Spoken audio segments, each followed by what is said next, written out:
Greetings, adventurers. I invite you to an evening of storytelling, for I have in my possession the tales of the four who ventured to the land of Sol. The human, the halfling, the tabaxi, and the owlin. Whatever personal reasons to which they traveled to this land, whatever they found, changed their lives forever. Within these pages are tales of sadness, triumph, and most importantly, adventure.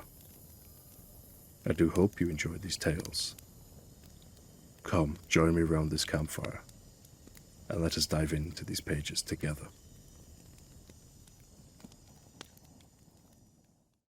Welcome to episode 11. Another episode, another session. I'm going to read a little snippet I wrote for this session, and then we're going to get straight into it where we left off last time. Our party now finds himself trapped within the wilderness of Sol, trapped on all sides by the creatures they fear most. The monster of hands, the very creature that has been seen at all turns. Will they survive? Will they defeat these beasts? Only the gods know. And where we left off last time, you were being led away by what seemed to be a hobgoblin and some cultists from your little infiltration mission that you took part in. And just before we ended the session, you heard a very familiar screech, a cry, a roar, whatever it might be, and you immediately recognized it as the creature that has been dubbed Oops All Hands. So we'll get right into it. Jackson, you clamber into the back of the wagon. Out of fear, maybe, out of panic. But you hear the beast close, snarling, smelling at the air, and the familiar sound of too many legs hitting the ground all at once. Verari, Cassidity, and Velvet, you see one of those creatures prowling up behind the group of cultists who were sent to investigate the sound of the beast. And you immediately recognize that all the cultist members stop. They don't call out. They don't go searching. They freeze in place and swivel their heads slowly around. There's tension in the air. A feeling of everyone's holding their breath at once, waiting for these creatures to explode in the vicious speed that you have seen them move in recently. What are you all doing? Actually, let's roll initiative. You're not in combat at this moment, but we'll just go through initiative to see what you guys are all doing. Yeah. Okay. 7. Got 7? 27. Jesus Christ, how? I have a How? +7 to initiative, and I rolled a 20. I'm gonna. Oh, good job. Mile. Then what did we get from Velvet? 12. So we'll start with Verari. Yeah. Again, you see the creature prowling up behind the group, and they all immediately freeze. The hobgoblin turning his head over his shoulder, his eyes widening at the sight of this creature. What are you doing? Ferrari's going to stay dead silent. She is going to think back to her days out in the forest and her behavior there, where she would stay still and observe, try and see everything that a creature she was hunting or tracking would do. What will be stealth check? Stealth. Because you're currently up in the trees, correct? I rolled a 10! 10? Okay, I'm up in the trees. Let me just get my dice tree. Guys, I think Ferrari's gonna die. I need to get my bag of dice this time. Not my fancy dice, but my bag of dice. Pause some out real quick, hold on. Sorry. Push them off one side. Okay. 20. Okay. With a 10, your footing slips on a weak branch, which doesn't snap and create a loud noise, but you feel it bending and you pick your weight off of it. Luckily, you have bird bones. They're hollow, so you're very light, and you save yourself just before the branch snaps under the pressure. Next, we'll go to Cassinity.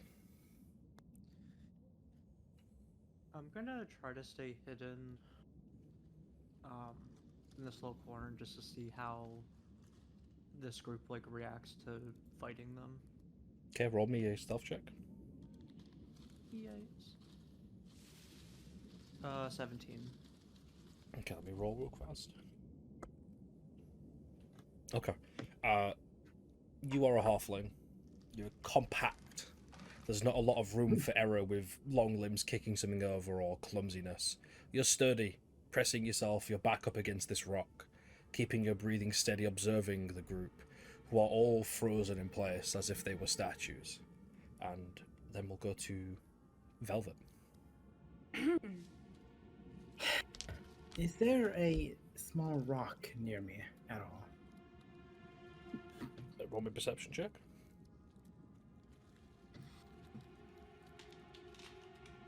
Oh, 21. Yeah, there's a pebble nearby. I'm gonna pick up that pebble, and I'm gonna throw it at something near the people. Velvet.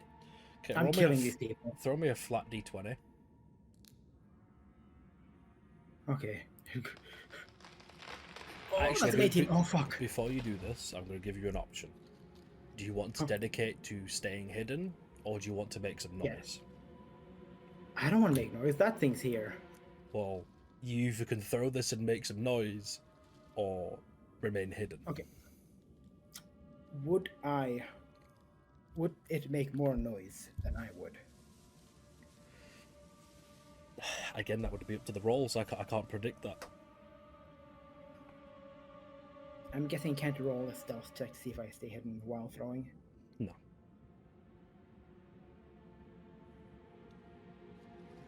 You can throw it and then make a stealth check, but it'll be a little bit of a higher DC. I'm throwing this thing. Okay. I just want to hit some. Roll me a flat hit d20. some near people. I rolled an 18 earlier. Okay. Just 5, 10, 20, 25, 30, 35, 40, 45, 50. Okay. You toss the pebble. It lands in a tuft of grass in front of the hobgoblin, who looks up at you, and now he figured it out. He now knows you're trying to kill him. You're not who you say you are. And he reaches to his belt and takes out a horn. Oh, fuck. And that's where we go to Jackson. Damn, didn't make enough sound. Mhm. Okay.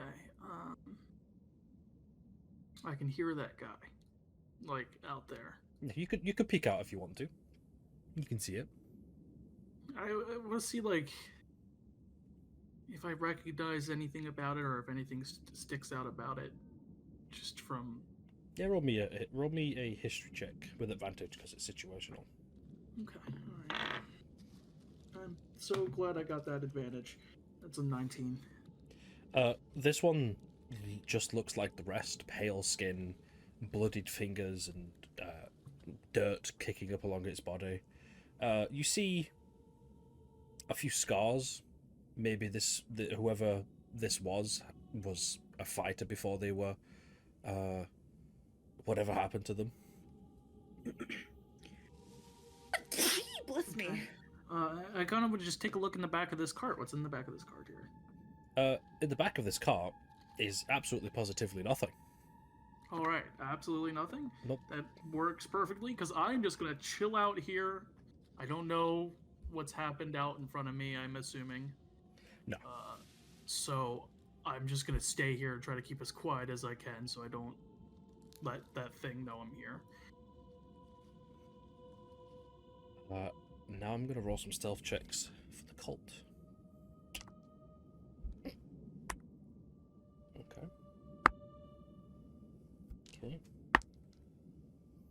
Okay. This one slowly attempts to move forward. Slipping forward and having to catch himself. He hears the rattle of his armor and his arm. And to those that can see, within a blink of an eye, Oops Old Hands is upon this man. And as quick as it reached him, the man is dead. You see, this creature hasn't pounded this thing into the ground like the others. It has wrapped one of his hands around his neck and is choking him, while the other ones are pushing into his lower abdomen and tearing whatever it can in its hands out. You hear the gargled like screams and sort of agonizing curl as it drops him limp on the ground, and he is dead before. Actually, I'm gonna roll the damage to see if it does kill him. Let's get the dice real quick. So, Or if question. he's just writhing on the ground. Question to DM. Even though I can't see it, can I hear that it didn't just immediately like Yeah, throw you're him used on to the ground? Yeah, you're used to Alright. this thing pounding things into the ground. Okay, Just get the Alright. dice real quick. that's interesting. That's a lot of dice. 5, 10, 15, 20. Yeah, he's dead. Very, very, Okay. very dead. Very good. Very good. This one fails, and again, runs over. Let's roll the dice. This one takes hold of his head, and we'll just say if it kills him, I'll distract it. If not, then we'll see what happens. No, he's dead. No, no, he's dead. This thing rushes over with its extra pairs of hands and collapses its hands on each side of his head and pushes with tremendous force, crushing his head like a fresh watermelon. Very cool. That's terrifying. The hobgoblin, seeing this, is bracing himself, trying to hold his breath, and the third is fearful and steps backwards, tripping over the log, landing on his back. And this one rushes past you, Cassidity. You feel the wind rush past you as this creature runs and collapses onto this man. And much like the others you've seen, this one pounds him into the ground, fist after fist, just beating him until he stops moving and making noise. Let's roll for damage. Dead. Just absolutely pummels him into just almost like ground meat. And Ooh, yum. we stop on the hobgoblin, who looks up at you two in the trees and presses the horn against his lips. I'm going to give you guys a chance to react and do something if you wish. Try to shoot him with my bow. You could try. I'm gonna fucking try. Because it's either that or definite death, probably. Ferrari's gonna throw her bag of ball bearings at his location. We doing it at the same time? You guys can act on the same time. You could guys do a little combo if you wish. I rolled a dirty 20 on my short bow hit. What do you want me to roll for the ball bearings? Do a flat 20. Because it's going to hit there anyway, so we're just going to see what happens. Actually, I'll just roll it in D&D Beyond. That's only gonna be an 8. 8. Well, it still hits. It just covers an area. How big's that area? A bag of 1,000 ball bearings. Does it tell And you a radius? Creature, a 10 feet square area that is 10 feet on a side.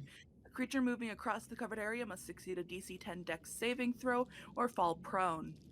Can you guys see what I'm showing? No, you can't. 'Cause Yeah, my... yeah. We can see. You can? Okay, very good. Yep. Can we? It's a square. We have the- It's a square. Oh. Yeah, and each side of the square is 10 feet. So about that? Roughly, yeah. Dude's right in the middle of it. Yeah, she's got to make a check to not fall. Please eat He shit. slips.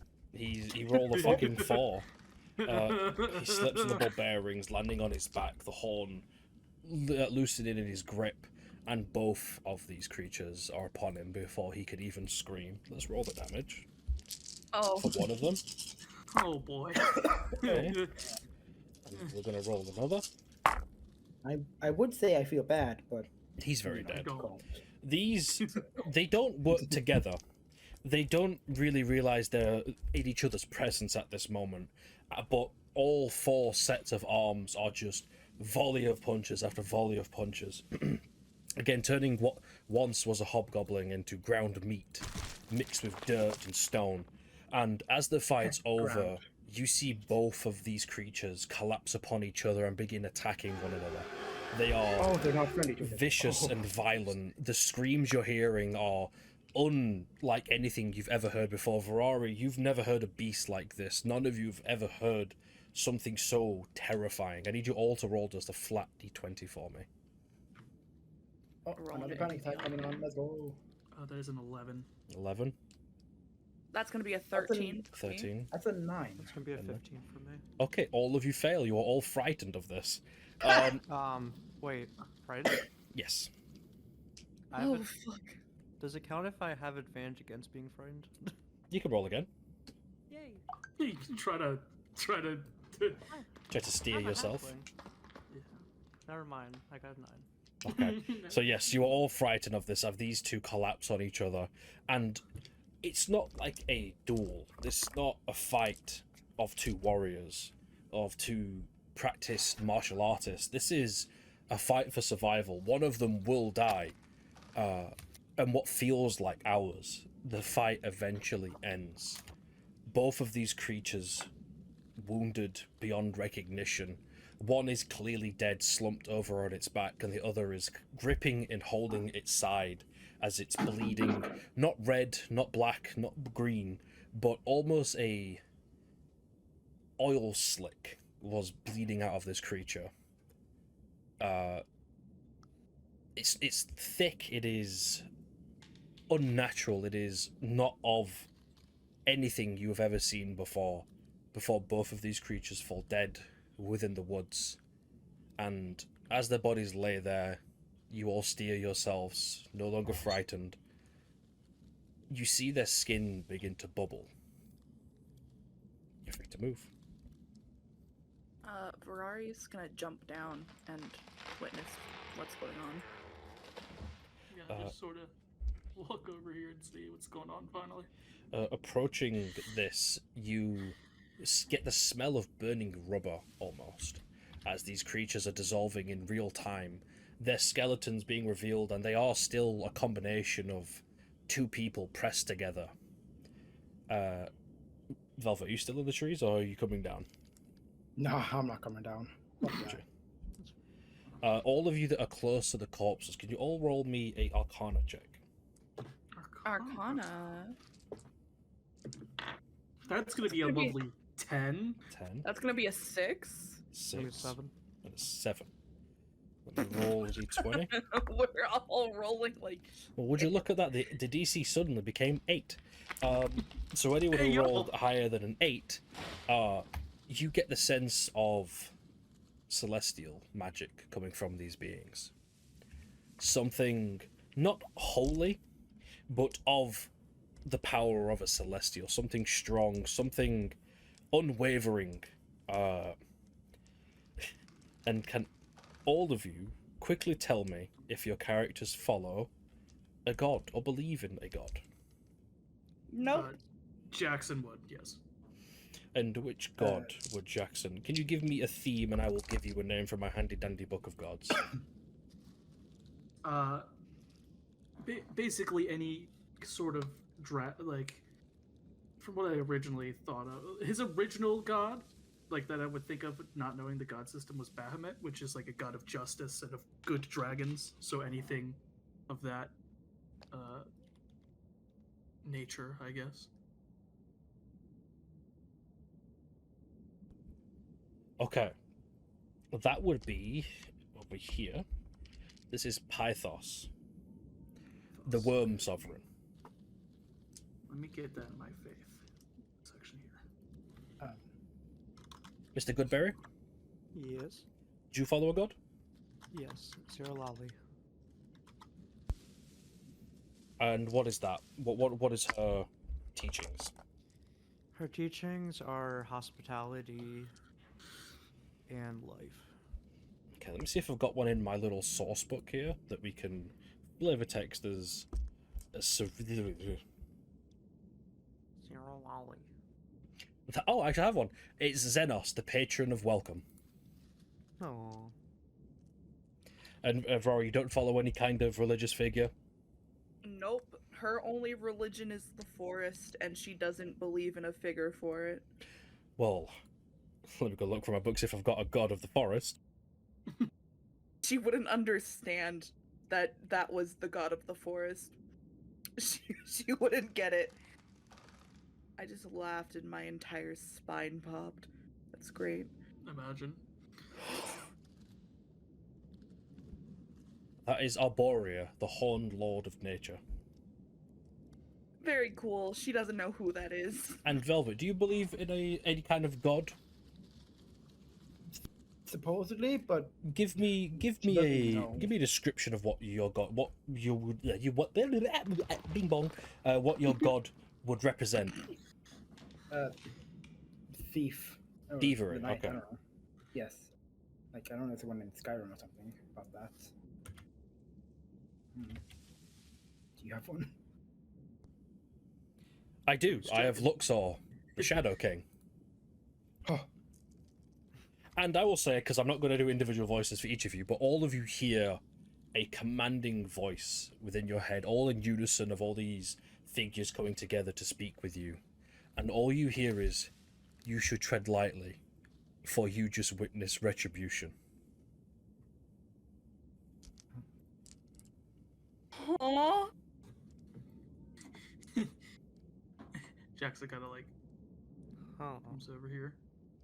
If anybody wants to roll a religion check to try and decipher that, but only if you believe your character would be inclined to know the teachings of guardians and gods.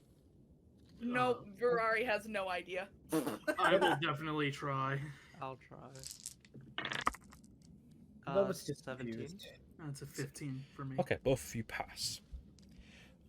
What, to you both, since you've rolled a pretty similar number, it almost comes to you in a sense that these beings, whatever they are, whoever they were, this is a form of punishment handed down by a celestial figure to two.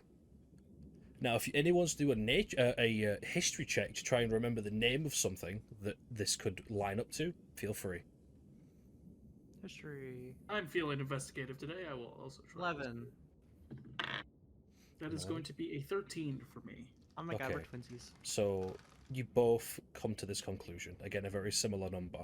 You've only heard it by a nickname. You don't know its official name, but you have heard this as divine condemnation, the threefold limb corruption.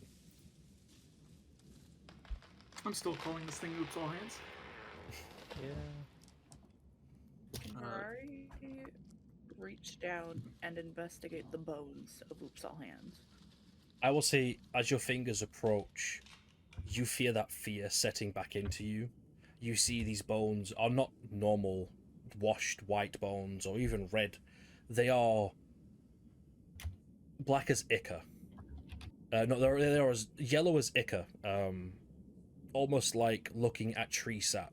You see straight through them and you see strands of black and gold running through it. You know, Right. touching this would very much hurt you. Ferrari's gonna stand up, back away, and go look at mushrooms. He's gonna go look at mushrooms and look at the yellow thing, because that's also a mushroom. safe. That's nature. It's also a mushroom. I want the yellow mushroom. You want the mushroom? I want the mushroom. You can add a what is that called? Do I have a name? Fuck it. We'll call it mushroom for now, but I'll find something for you. Love it. To the rest of you, what are you guys doing? Would I be able to go through his stuff, or would the What's bodies- left of it? His shield is shattered. His sword is bent. His bones and his armor is crushed. The only thing that you could really rescue from this is a few teeth that haven't been destroyed. So there's no like documents or No, horn? nothing left. You do see a bag, but it has been absolutely decimated by these creatures.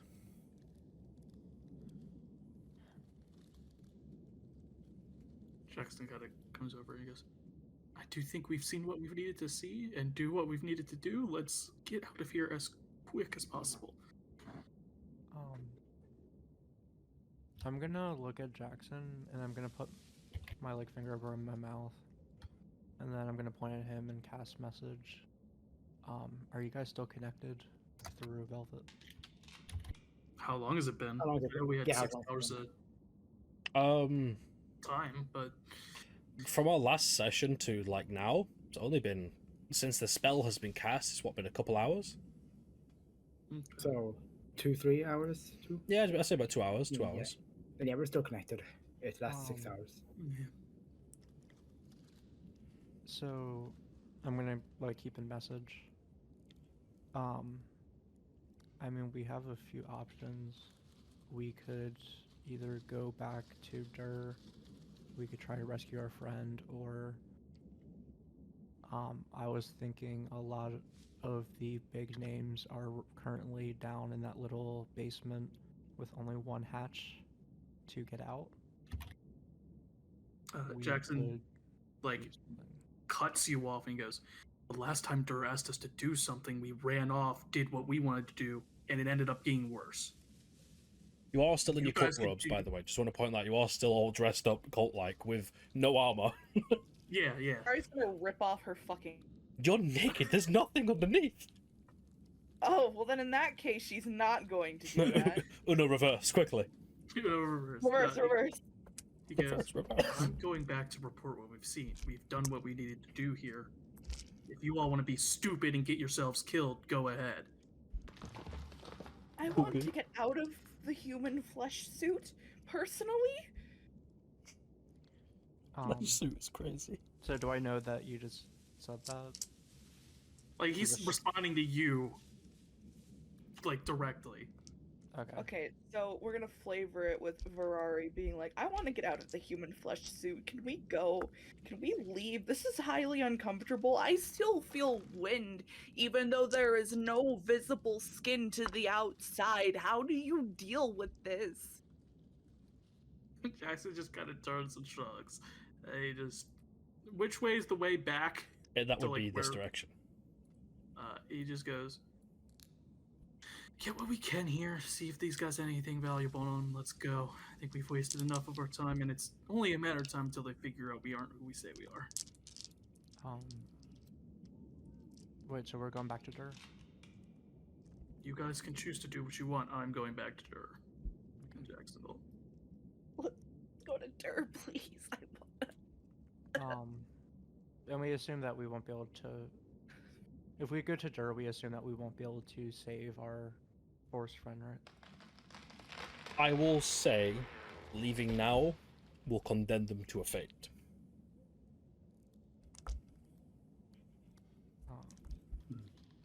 Hmm. Does. Yeah, Rory knows them. Or, no, does Rory know him? Don't think I was there for that session, no. Okay. Which session are you referring to, Michael? Where we met the forest dude. Wasn't that when. That dude is like days away. Oh, you talking about the bearskin guy? Yeah. Yeah, he was in Jordan. And you know that Jordan has reports of missing people. You don't know if he's been taken or not. I thought we. We were specifically told he was, My or apologies. not told, but we overheard that he was Yeah. captured. Well, I will say, since he wasn't in the camp, he could be anywhere with the cult at this moment. Oh, okay. I thought it was like assumed that he's already captured. In, like, He's in their custody, but he's not where you just were. He wasn't in the Yeah. in was the camp. that camp. Yeah. My apologies. I need to brush up more before these sessions. Need to lock in. I Yeah, you got probably lock in. should. I'm sorry. So what are you guys doing? Ferrari wants to get out of the flesh suit. So if all of you want to move, put your tokens at the top left. Not outside, just, where I can see them. Mm-hmm. Weapon. We out. We out. Goodbye. Yep. You guys learnt your lesson. You don't want another dad scolding from Dar. No. Okay. And I will say you take the long, treacherous journey back to Sol. Can all of you roll me a survival check, please? Oh, that's one of my. Good that. That is a 18. Ah, that's a nat one. I rolled a 16. I don't. Velvet's dead. I got Velvet it. just Oh, died. That was dead. And then there's. Oh, I rolled Velvet. I accidentally rolled a stealth. Do Oh. you want me to keep the roll, or do you want me to? You can keep the roll. I'm not going to be cruel. Okay. Technically, it's a 22, but pocket 19. You got 19? Okay. Yeah. I'll say, since the rest of roll so high, Vel, you're not going to... I will say you do feel a little ill, but It could be just nervousness kicking in. You're not dead. You're not dead, no. No damage taken, no death to be had yet. Can I get Vel some mint? You can give Velvet some mint. You can settle her stomach. Okay, I'll use one charge in my handy spice pouch. Ferrari's looking at the cool new mushrooms she collected during most of the journey. Wait, if I was a cat, will that kill her? Mint? Who knows? See what happens. See what happens, yeah. But I will say you arrive at the gates. You're welcomed in. You see a couple of Dur's men give you a nod, and one run over quickly and pulls you aside, almost to like this little group of houses here, and steps in between two houses. And in a hurried, almost panicked tone, you guys need to head to the guards captain as quickly as possible. They've taken Dur into custody. We know that captain is not to be trusted. Gather your men. We're gonna have to march. He sees looking around, and looking for anybody who belongs to Dur. Then do it quietly, but we may need some help getting out of this. We'll do what we can, but make sure people are close. He gives you a nod. This is out of my norm, but are we planning on? Can I do like a little symbol at the for the captain, like across the neck? Are we trying to kill her or? No, they took Dur. I don't know what's wrong, but it seems that they're rounding up Dur's men and You see, himself. Jackson grabs this guard's shoulders. He's like, "Listen to me very carefully." You see, he's no older than about 17, by the way. Yeah, Jackson just like, "Listen to me very carefully, all right? Gather anyone you can. The captain is in on it, on this cult business, everything. Gather who you can. Get ready. This is most likely going to turn into a fight. Don't trust anyone, and I mean anyone, except for us and the men closest to you. Do you understand?" He gives you a hurried nod as he takes off running. Do we have our equipment back? Can we re-equip? I will say you went a roundabout way, because the way you went to the cult, you kind of stopped off on the road where you stashed your gear. You did stop and gather your gear. Okay. So Ferrari you're all is kitted up. no longer in her skin suit. Yes, you dropped your because it was more of a disguise to turn you all into basic looking human beings, and then you were given cult robes on top of that. Yeah. Jackson kind of turns to everyone and goes, "We probably know what's about to happen. If any of you wish to back out now, I wouldn't blame any of you. But Let's go kill a bitch. Yeah. okay, no." I don't like her. It's not really a thing. Jackson goes, "No rousing speech needed. Best I can do, I guess." By the way, I'm gonna cast Goodberry and hand everyone relative amount. Yummy. Over. Yummy. Roll me a natural 20. I mean, roll me an d20, please. Dude, Sorry. roll a natural 20. Just give me a natural 20, please. No, I didn't need Oh, that. I wish. Rennie. Hey yo. Hey, yo, Did you get a Velvet natural Fuck. 20? Velvet Yes. actually did it. Wow. It's I need to say that more often. Just tell her what I want her to roll and she'll do it. Yeah, exactly, bro. Velvet, that's...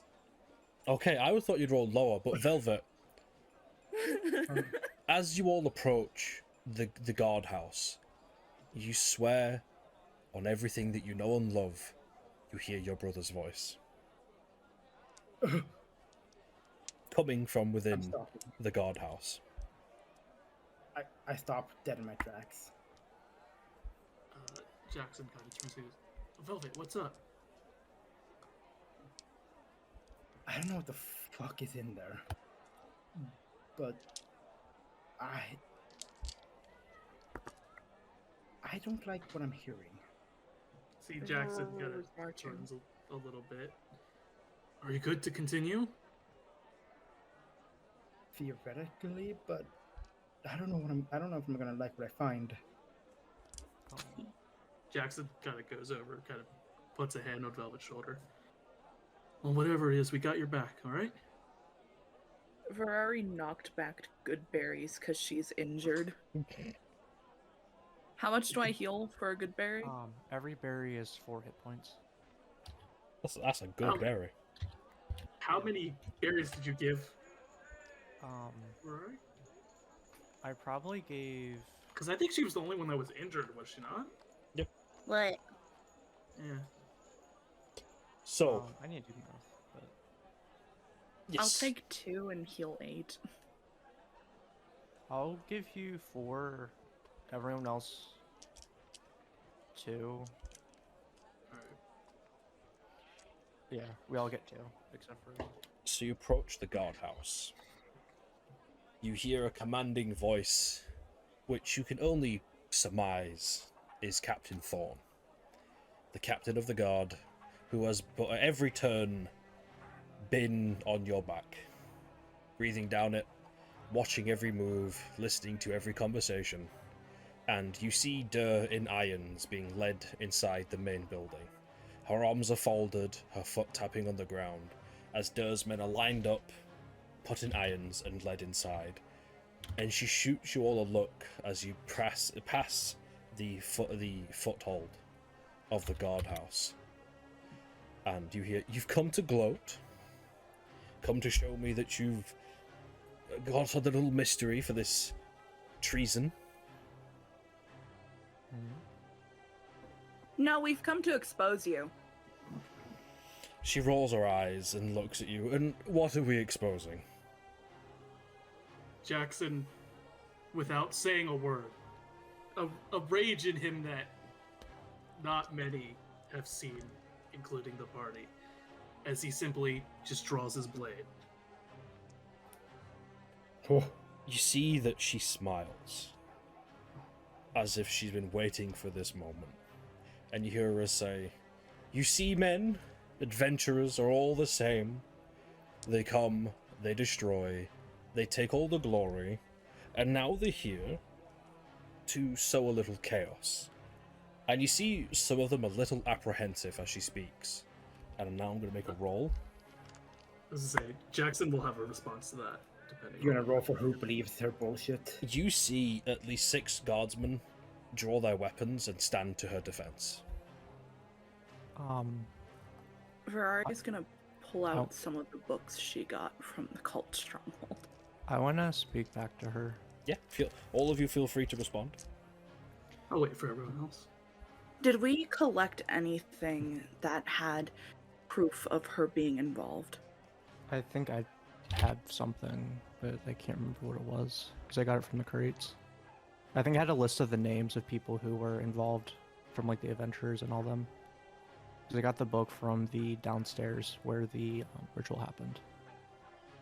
You guys are gonna have to try and remember, because I'm looking through my notes and I see the things you do have, but nothing elicits to her being. We only heard it. We heard people talk about her. Yeah, I think it's only been through word of mouth. We don't have anything concrete. Ferrari kicking and screaming right now. Baby mode. Guards, you've seen us in the tavern. You've seen people who have who understand who good character is. We may not be perfect, but would you ever doubt them? All we've done is try to do our best, and I promise you, all we're trying to do is help others. Roll me a persuasion. Persuasion.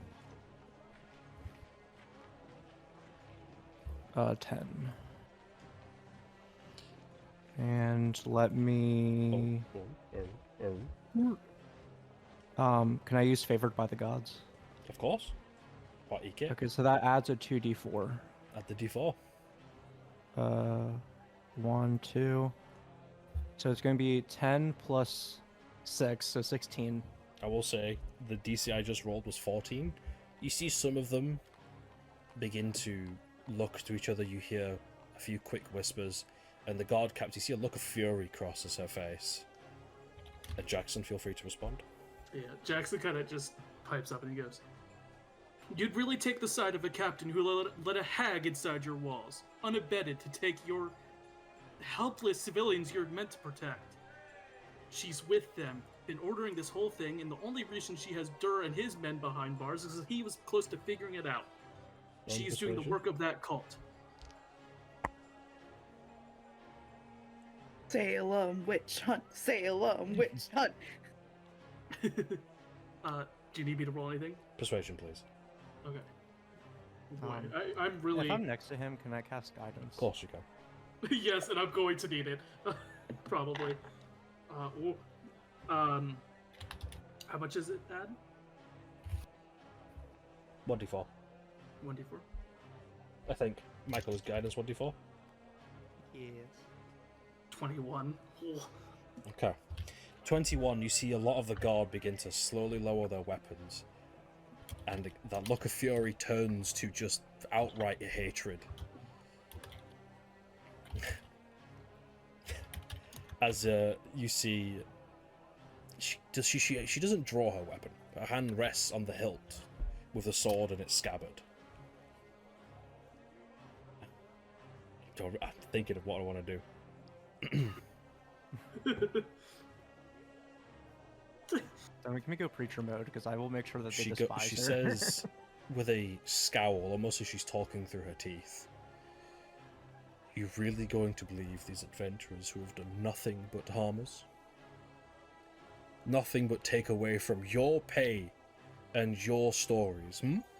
You going to really The ish- trust them?" Ferrari's gonna cut this bitch off Go ahead. and say, the job of a community's guards is to protect their people. Guards should not care about story. They should care about making sure that the people within their walls are safe. Your young are in danger from your negligence and your desire to have a story under your belt. Your elderly will die because you do not wish to protect them. Is this really what you want your city to be known for? Roll me persuasion with advantage. I like that. I like that. Ferrari bringing out the your young and your old are in danger, bitch. I rolled an 8! Oh, That's. Can I help her? With advantage? you That's got with you, advantage. you do with advantage. Oh, so you can give her guidance, Michael, if you wish. Oh yeah. You're gonna need I it. don't know if Roll. you're cool with me like using it a lot. I rolled a 4, so that makes it 12. Okay, with a 12. Okay. More of them are beginning to question. You see them kind of lessen out of their defensive postures, their hands loosen on the grip of their swords. And the captain kind of... It's not a smile, more of a smirk, really. And do you really wish to stand on these grounds? All of you. Traitors. I'll have you hung, and I will have that Goliath beheaded. Everyone The roll only initiative. traitor here is you. Bitch. Jackson kind of takes a step forward. Any of you who wish to leave this place alive, to go back to your families, to continue your job, leave now and we will do you no harm. The captain is the only one we have quarrels with. Let me roll higher than an 8 on initiative. Why? Please. Damn. Okay. Is everyone roll initiative? Let me roll, yeah. That is a 17. 17. Initiative. I got 8. 8. Everyone put your initiative in roll 20. Velvet. Lock in! She's rolling. She's rolling. Me and Michael rolled the same initiative. Oh my god, you could say we 8. Okay. We ate. We ate You and left no see crumbs. all of the guard that were there lower their weapons. You see some of them even grab the tabard that they're wearing of the soul captain, the soul guard, and tear it from them. Some of them drop their swords, their shields, and walk out of the guardhouse. The gate closes behind you as Thorn stands there, drawing 2 swords from her back. And we're going to start a fight. I do not have a map for this. I didn't expect you guys to go fight Thorn so quickly. She's dead. You should have made her further and ready. But all of you are up against Thorn within the guardhouse. God, I wish I had a map for this. I will say between you and her is about 15 feet. Okay. Her initiative is in. And the first one in initiative is Jackson, I believe. If no, or is it Velvet No, with an 18? Velvet. Velvet rolled Velvet, 18. you go Yeah, first.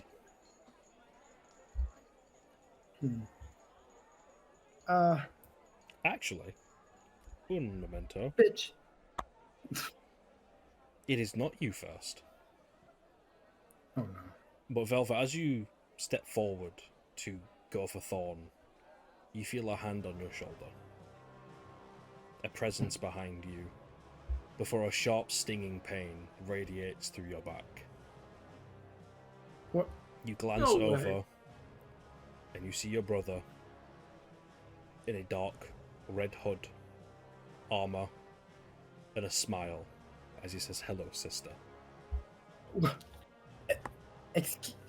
You take 6 points of damage. Oh. Ow. Now it's your turn.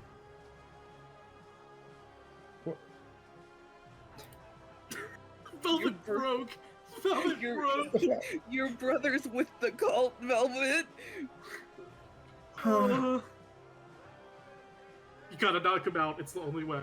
I know, but like, Toggle non-lethal attacks. Yeah, toggle non-lethal attacks. if I want to do that, I literally have to use my claws because I have only sharp weapons. Or can those? Any jump melee weapons weapon, not- correct? Any melee weapon can be Okay. non-lethal, as long as you don't finish them with a spell or a ranged weapon. Okay, then I'm going to pull my rapier. And stab him non-lethally. Yep, it's stab him non-lethally. With my I'm just gonna roll. 16. Hit. Pog. You hit. 8 damage. Question. Mhm. How close are we to brother that just snuck up? Right next to you. But, So does Velvet get sneak attack? yeah. But she won't need it. Because as she brings down her rapier, I will say you kind of use the pommel as like a club.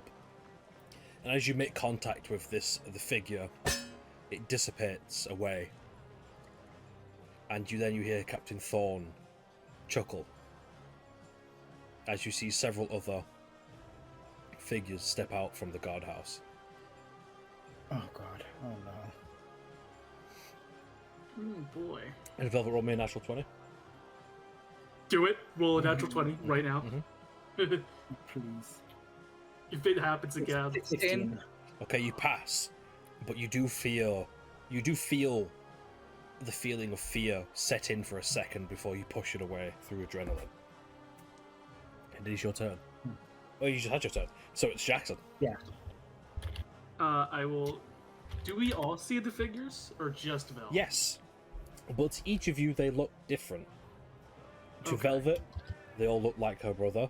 To Mr. Goodberry, they all look like your sister.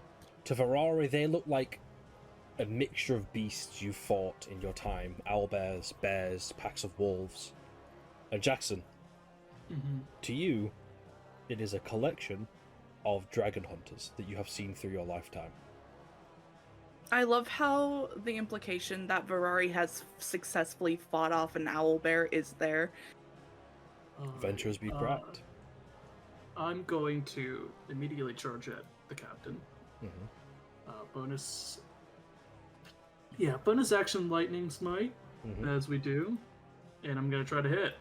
Let's do it.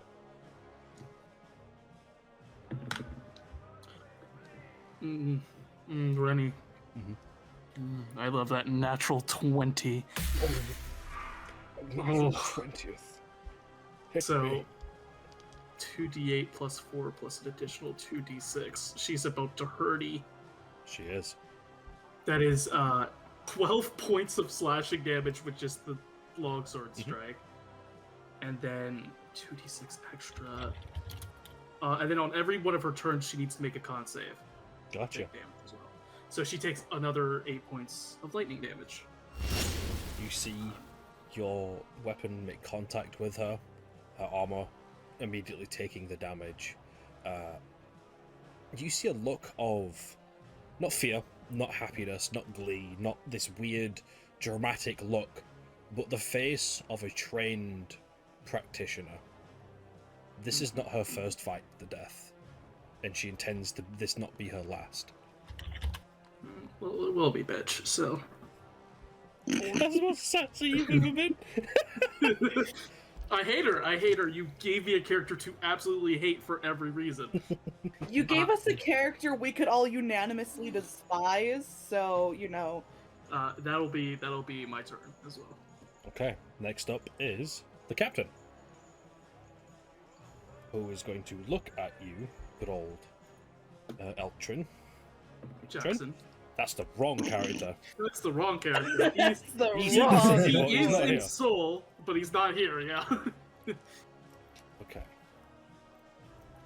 I need you to roll me a save real quick. Which one is it? Let me find out. Which type of save? Need a wisdom saving throw. Wisdom saving throw. It's going to be a lovely 17. Okay, you pass. And you feel as she looks you in your eyes, she's trying to cast hypnotic gaze on you. Okay. Does she have a bonus Just action? angry. He just angry. She does have a bonus action. Fail, bitch, fail. Does a 14 plus 3 hit you? It does not. You see, she doesn't lunge out with a dagger, but do you know Assassin's Creed, a hidden blade? Yeah. Very much the same thing, and you see it is laced with poison as it almost hits your gut. And next is... You both rolled an 8, correct? Verari and Cassinity? We. Which one of you has a higher dex? I have a 18 on dex. As to say, definitely. Verari's first. Sorry, Mr. Mr. Goodberry. I'm gonna shoot the captain. Okay. That's gonna be a dirty 20 with my plus 10 to hit. Yeah, that hits. Oh. And that's gonna be 16 damage. Damn. 16, okay. Oh. Okay. A bolt And then after sinks that, into her chest. she's gonna cast Hunter's Mark on the captain. Okay. Oh, you probably should have done that first, so you could have Yeah, you could have got the extra damage. got an No. extra damage. No.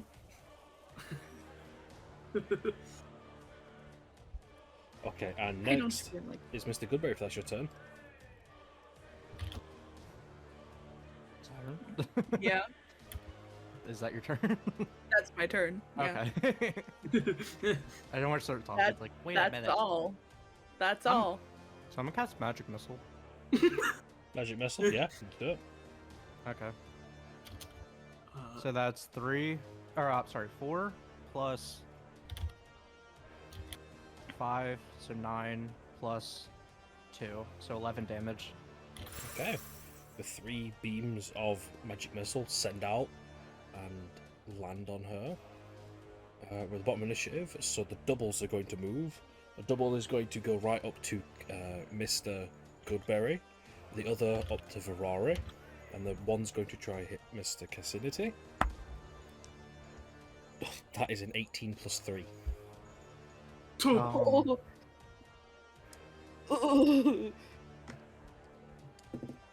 Is it coming from behind me? Where I It's can right in see- front of you. Oh, I'm gonna cast Silver Barbs. Okay, okay. That is 17 plus 3. Oh, 20. Makes it easy. We're going to roll the damage. Let me just get the dice real quick. Infinity having a 20 on AC is Okay. great. Cass, you take 6 plus 1 plus 4 plus 4 slashing damage. Huh. I'm good at math, but my mind's not here right now. So, 6 plus 4 6 plus plus 4 4. plus 1. so 15. Ouch. As Hurry. this slashes across your chest, and you feel a essence of darkness from this creature. If you want to roll me a perception check, I can give you some more information. Perception check. Mhm. Perception. Nat 20. This creature, 23. or this being is being pulled from somewhere only you've heard as a place of shadows and of darkness. Next is going to try and hit Ferrari. Try me, bitch. That's a 12 plus 3. Misses! Okay. It slashes across you, misses completely. Back at the top of initiative. It would have been that shadow, but is now Velveeta.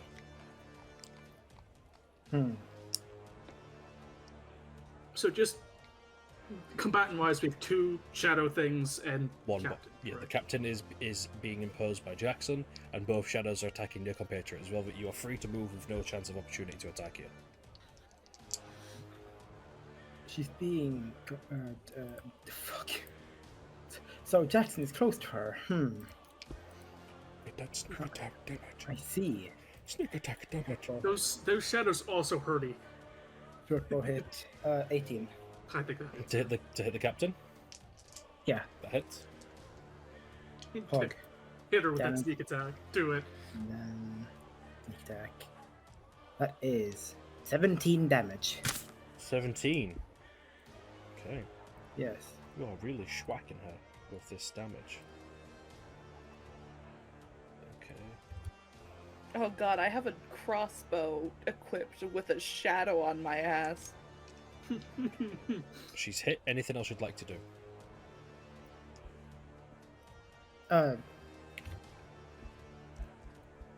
No. No? Okay. Next initiative. Alrighty. I'm gonna just try to take a swing at her. Okay, okay. Oh, I dropped the d20. Oh no, where'd it go? There it went. The horrors of using physical dice. That is a 16 to hit. Misses. Okay. Alright. Cool. And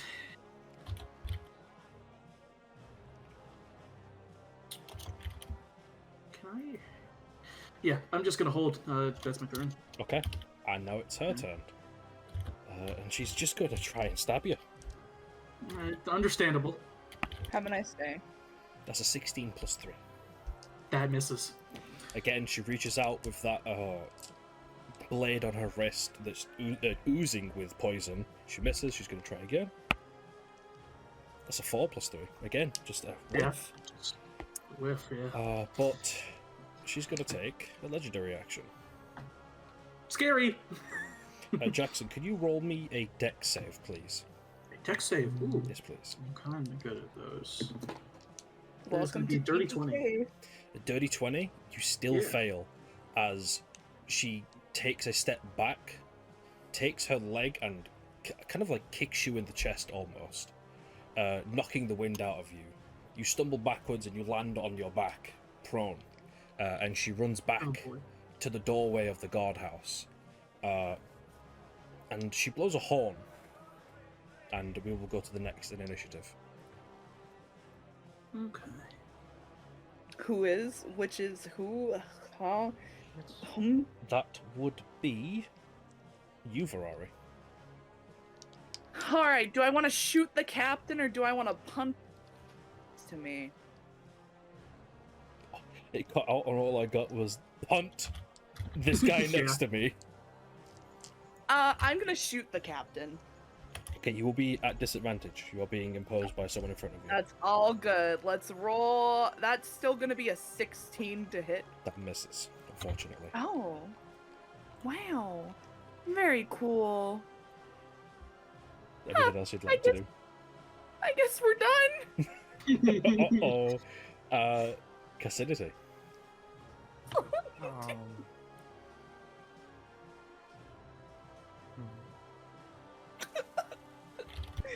Wait, since I rolled well, would I know if the creature that is attacking us is considered a aberration, celestial, elemental, fey, fiend, or undead? You would get undead. How Might. big are you on components? I don't care about components or spells.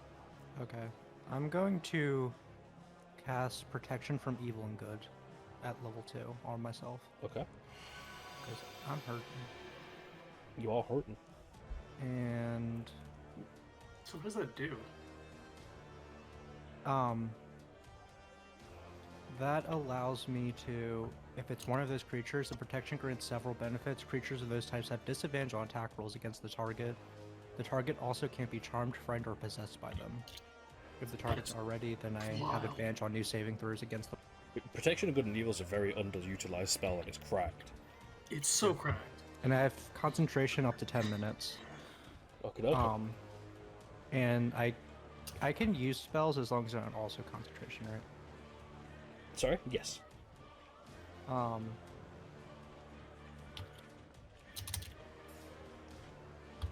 going to cast at level 2 just because I'm hurting. Okay. Healing word. Yep. Yeah, get yourself. Hey, Karen. Unless I can use or I can. You bonus Eat a action good good berry. I assume not. Bonus action good. Yeah, you can bonus action Good Mary. Okay, so that'll heal me 4. Alright. It is that your turn. Yes. Okay. Things are trying to take a slash at you. It does have disadvantage, so I will roll 2 d20s. That is an 11 plus 3. That misses. Okay, he swipes at you, missing completely. Ferrari, you ready? Yeah. That's a natural 1 from me. oh So boy. we're going to roll on the chance board. What happens to this ghost thing? Okay, it rolls a natural 1, swiping through you. Ferrari, I'm going to give you an opportunity attack as you get an opening on this creature. The only opportunity to attack it I have is to shoot it, so... This has happened Fuck twice, it. by the way. Is this a disadvantage? This is at disadvantage, but you do have an opportunity to shoot. I rolled a 19. A hit. I will say any amount of damage, this thing is destroyed and sent 7 away. damage. Any amount of damage. As long as you hit these things, they will die. Well, it's gone. Goodbye. It is with the wind now. Keep Back going, up fire to launcher. top of initiative, Velveeta. Jeez. Let's see. So How far away does she run, by the way, to get to the? She's door? about, I would say 20 feet away. Okay. Before she stopped. So she's now 35 away from me and Cass. Yes. And about the Just same for making Velvet, sure as she didn't run. Just making sure my math is mathing. She's 35 feet away from you.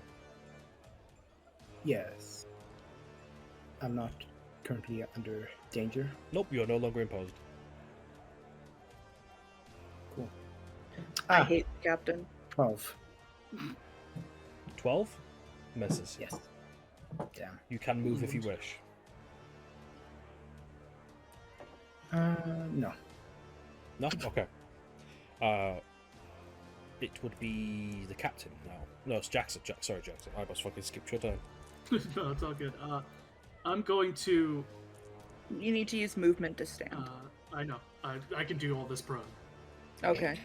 I'm a commando. Crawl to this bitch. He's gonna point to like a spot right next to the captain, and Sparky, the good boy himself, will be summoned right next to her. And I'm gonna use my bonus action to command him to attack her. Just do it. Bite her ankles. Come on, buddy. Come on, buddy. That's a dirty 20. Hits. That is, it's not a lot, but he's helping. 7 points. 7 points. Okay. Solid 7. Let's get it for And Sparky. I'm going. Yep. I'm gonna use half my movement to get up, and then just run 15 feet towards her. Okay, as you approach and get closer to the door, roll me a perception check. Perception check. Perception. That is a 16. You hear the sounds of struggling, as if someone is choking. Oh no. Alright. I have my next plan of action. And it is now her turn. as she sees you get close, and you see like kind of like a very cheeky smile across her face. I know you hear him dying, Jackson, and she's going to rush you. 14 plus 3. That misses. It's just a dagger, misses. She's going to try again. 7 plus 3, she missed. Yeah, I'm rolling she's shockingly. not hitting me at all. But she's going to burn another legendary action. Ah, Sound the bell. She just got whacked with a frying pan, bro. I fucking bumped into my empty can. And just went flying. Bonus action perish. As she blows the horn again, and Jackson, you hear the sound of a trapdoor swing open, and someone begin to struggle against something around their neck. Boy. She don't know what she's doing. Next in initiative is Ferrari. I don't know what's happening, but I'm very conflicted. I'm going to shoot the bitch. Let's do it. Wait, hold up. Oh, Oh wait, never mind. You already disclosed it. And I have Hunter's Mark. You do? Yes. How close is Sparky to her? To Ferrari? to Ferrari, I would say about 15. No, about 35 feet because Ferrari has not moved. Shit. All right. Okay. So we have. Can I use Hail of Thorns while using Hunter's Mark? I Hail of Thorns a concentration spell? Yeah, I was gonna Oh, say. it is a concentration. So Hunter's Mark only. That's fine. Okay. Bonus 1d6. Roll to hit with crossbow. That's gonna be a 28. That hits. Fucking hell, it hits. So that's gonna be 10 base damage, Okay. and then the Hunter's Mark, an additional 3 of piercing Okay, damage. she's starting to look a little rough. You see, her breath is quickening. She's bleeding. The wounds are now taking a good amount of effect. What? Jackson!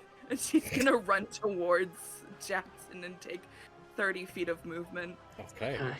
Okay, we Uh, got this. We got this, guys. Next is Cassidity. I'm going to bonus action sorcerer point thingy, so I get a level 1 spell slot back. 1 spell slot back. Mhm. And would I be able to use the sleep spell in a way that only hits her? I would say, is it an AOE? If it's Yes. as written, then I will say you won't hit Ferrari, but you will hit Jackson because it will be it's centered on her. Correct? I think you could just center it on a point. So if you can yeah, find a so, point like- that just gets her. Okay. Yeah. We will say yes. You can center it in a way that won't hit her. It won't hit Jackson. Sorry. Okay. And will the good boy be okay? Yeah, he'll be fine. Let me see if he has. Because I could just do it on the opposite side of him, depending if that. He doesn't have any condition immunities, so it would affect him as well. Because Uh, well, he's like right on top of her, right? He's like right next to her. Yeah. The only issue is this goes from the lowest to the highest. I doubt she has less than Sparky. Yeah, so it would. It would hit him first. Again, unless you angle it, it can angle it in a way. I mean, I don't know what the range of your spell is. 90 feet and. Are we we're inside, right? Outside. No, she's outside. She ran back out from the doorway to Jackson. Oh, would it? In that case, couldn't I just do it far away to where she's still caught in it? Yeah. Like I said, you can do it in a way that only hits her. Oh, okay. I'm gonna cast at level 2. Mhm. And this will give us a good number. Yeah, we need a solid number. So it's gonna be 2 plus 5. So, what? So 7d8. 1, 2, 3, 4, 5, 6, 7, That's 8. Wait, no. so... Or 78? Okay. You said 78. I'm pretty sure. 1, 2, 3, 4, 5, 6, 7. Does she have 28 hit points? She seeks that number. Okay. Well, That was my turn. Okay, you still have movement. Actually, no, you don't. You've still got that thing in front of you. Don't move unless you want to get hurt. I mean, they would have disadvantage, but I'm not gonna risk it. and we're going back to the top of initiative. No, we're not. We're gonna try and stab you. Shadow Boys. It Yeah. has disadvantage still, correct? Yes. Okay, lowest was a 3. I mean, 4 plus 3. My apologies. Yeah, it does not hit me. Okay. Velvet, lock in. Oh. You I'm do here. have sneak attack now. Well, that all depends on if I fucking hit. Yeah. So She's just still- hit. I'm guessing she's not within 5 feet. Yeah, No, she's 35 feet away from you. 35. I couldn't even reach that if I wanted to. Sparky's Move. right there. You can just shoot her. Yeah, but like, my rapier does a bit more damage, but bow. Killer. Dirty 20. Hit. Okay, damage and sneak attack. That's 10 damage. D&D Total? Beyond hates you. Yep, 10 damage Okay. total. A big chunk out of her. She's starting to breathe a lot slower. Back to the top of initiative for Velvet Jackson. So how close is she to the door? Well, she ran back out to you, so she's 15 feet. There's danger. You tell me if I can do this or not. Mhm. Can I just like run into her and tackle her through the door to get that door open? You can, but it will be an opposed strength because she will try and resist and try and. I will dig take. her I will heels. take. I will take that. Okay, let's do it. Come on. Come on. That is a 22 from the boy. She got a 19, so you do tackle her back into the doorway. Wait, can you move her 15 feet or is it just 5 feet? I don't know. That's up to you. I was just describing what I wanted to Yeah, do. we'll say that you or tackle try. her down and you slide about 10 feet, about 5 feet in the mud. Right up Okay. against Sparky. Right up against Sparky? Right up against Ah. Sparky. She's prone, correct? She is not prone with you. Okay. And you say that's an action. Yes, because do that. you're now on the ground with her, kind of tossling around. And she is Yeah. grappled. She's grappled? She's prone and Sparky- grappled. Sparky, my boy. Bite her ankles. Bite her ankles. He has advantage, correct? He does. Advantage to bite her ankles. That is a dirty 20. Dude's vibing. Yeah, it hits. 1d6. Rip out her Achilles tendon. Make sure the That's- bitch can't run away. That's 8 points of damage. 8. from Okay, Sparky. Sparky did a good chunk of damage. That's but, the max he can do, so he's being a very good boy right now. He's seeing the fight. He's getting into it. He's Let's excited. get into it. Now it's her turn. She's grappled. She's held down. She's gonna try and break out. We'll do another opposed strength check. Book strength. Okay. It's Okay. going to be a 15 for me. She rolled a 17. Oh So boy. she pushes you back, gets you off, but in tandem also stands you up. Like pushes you back, you kind of get to your feet. She will burn half of her movement, and she's going to use her Okay. bonus action to cast the spell. No, fuck the spell. She's going to stab you. It's personal. You've tackled her. 18 plus 3. That does, in fact, hit. Okay. Now, a little bit of lore. Jackson, as this dagger sinks into you, just below your floating rib, you feel a poison that you recognize. Something only dragon hunters would use. And you feel yourself not poisoned, but awfully sleepy all of a sudden. I'm going to roll the damage for the dagger. Does it deal any amount of poison damage? No. Okay, okay. Alright.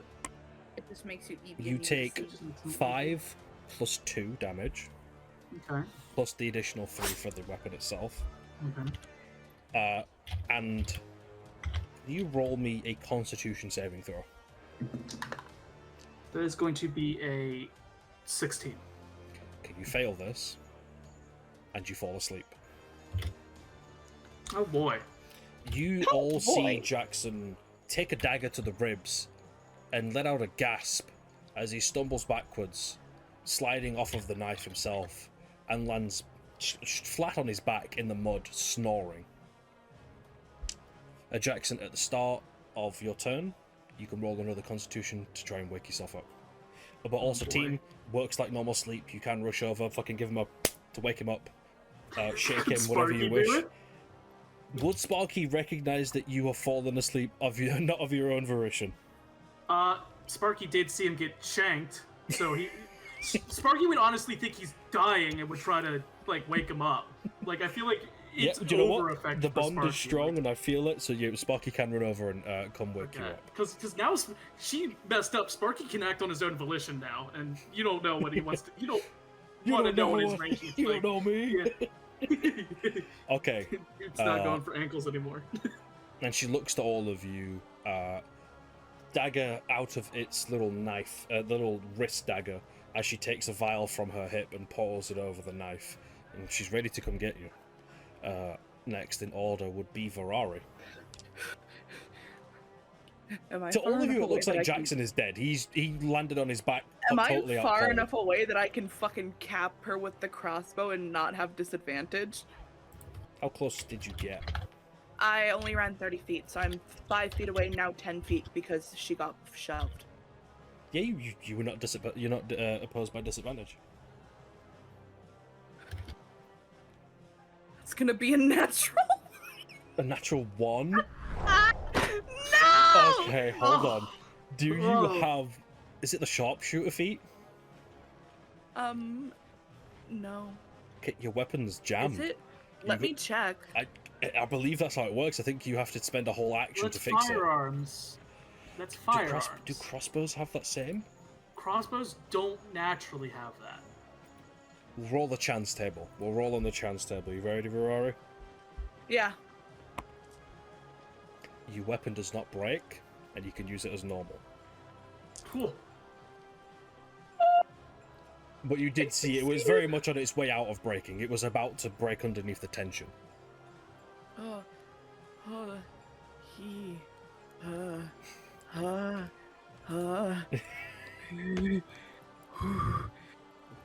Can I do anything? Is there anything I can do? You could Two run- weapon fighting is useless. You could run over to Jackson and give him a good old shake. I'm gonna go get Jackson. Yeah, Jackson, you're shaken awake. Ferrari stood over you looking very panicked. You Can see... I help him up? No. No. You know what? Fuck it. Yeah, you can help him up. I'll be nice. Hey, yo. She's gonna help him up. You hoist him up onto his feet. You still feel woozy, Jackson, as this toxin is taking a while to leave your system. Next Oh boy. is Cassinity. Where's Dur? I need to Dying. save my spell slots because something might be happening. So I'm just gonna cast Firebolt on the dude in front of me. I know it's at disadvantage. That's fine. so Let's roll it. All you have to do is hit. So. 15 and then that one. Oh. Does wait? Does Wait, halfling? Does it work on attack rolls? Yes. Then roll it again. So 15 will be the lowest I rolled. Unfortunately, that does not hit. Hmm. Just Wait, barely. does Because you got so close, the DC is 16. wait? Am I allowed to use my silvery barbs advantage on that? Read the spell. You can choose a different creature you can see within range. You can choose yourself. The chosen creature has advantage on the next attack roll, ability check, or saving throw. It makes within 1 minute. I will say because it's not an attack roll or saving throw, it's just its armor, you can't silvery barbs it. Okay. Fortunately. Oh wait, what? Silvery barbs it? What are you trying to do? No, like Oh, it would just mean. When I cast silvery barbs, it gives me advantage on my the So next it would attack just be roll. a flat roll, essentially. Okay. Yeah. Well, either way, you rolled 3 times and missed the DC. I will say. I not done the for- third one? Oh. No, you got 15. You got two 15s and a 1. No, 15, 7, and 24.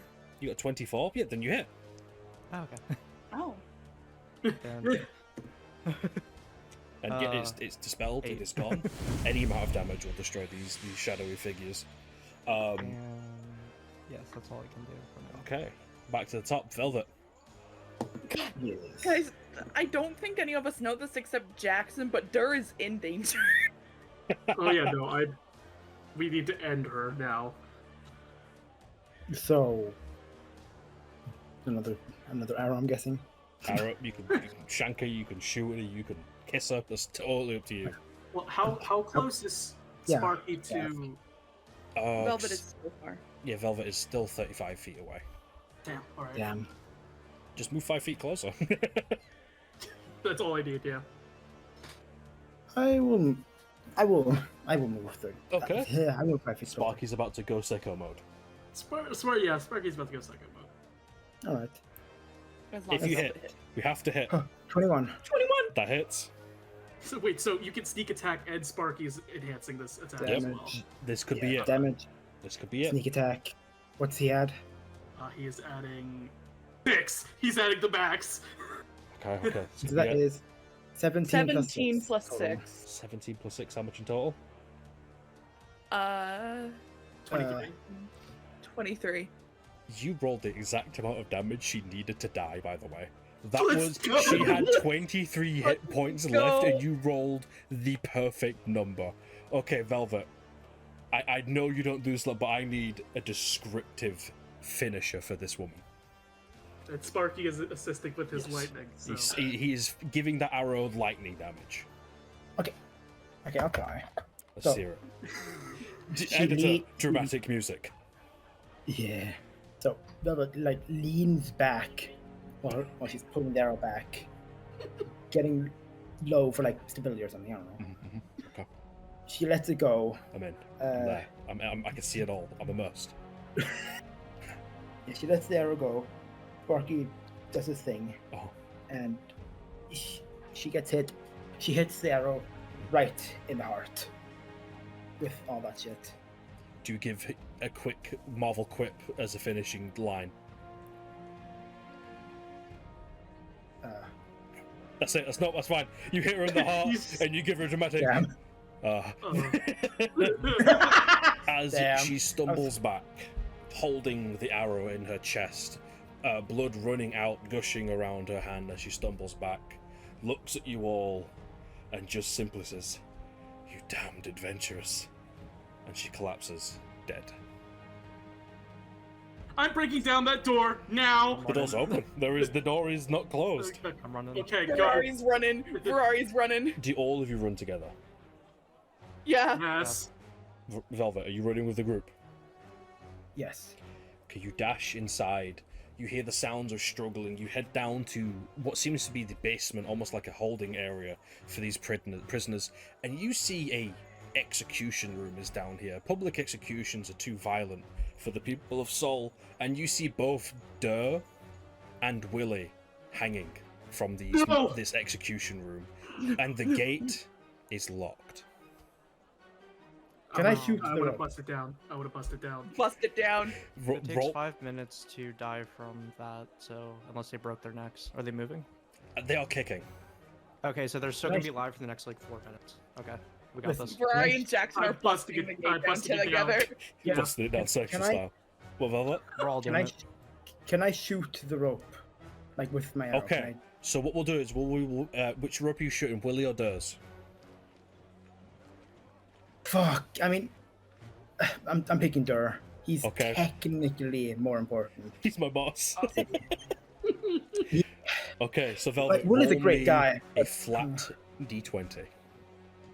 Flat. Okay. Flat. Uh, Let me Just roll. roll a one. natural 20. come on, D&D Beyond, work with me here. Come on, let's see it. That's a 14. You loose the arrow.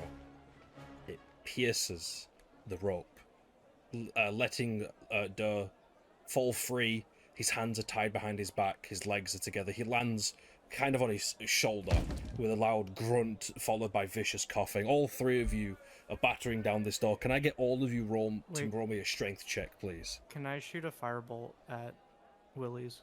Give it a go. It's a Flat D20 or? flat. Yeah, just flat. Just a flat. You rolled Okay. an I also, 8.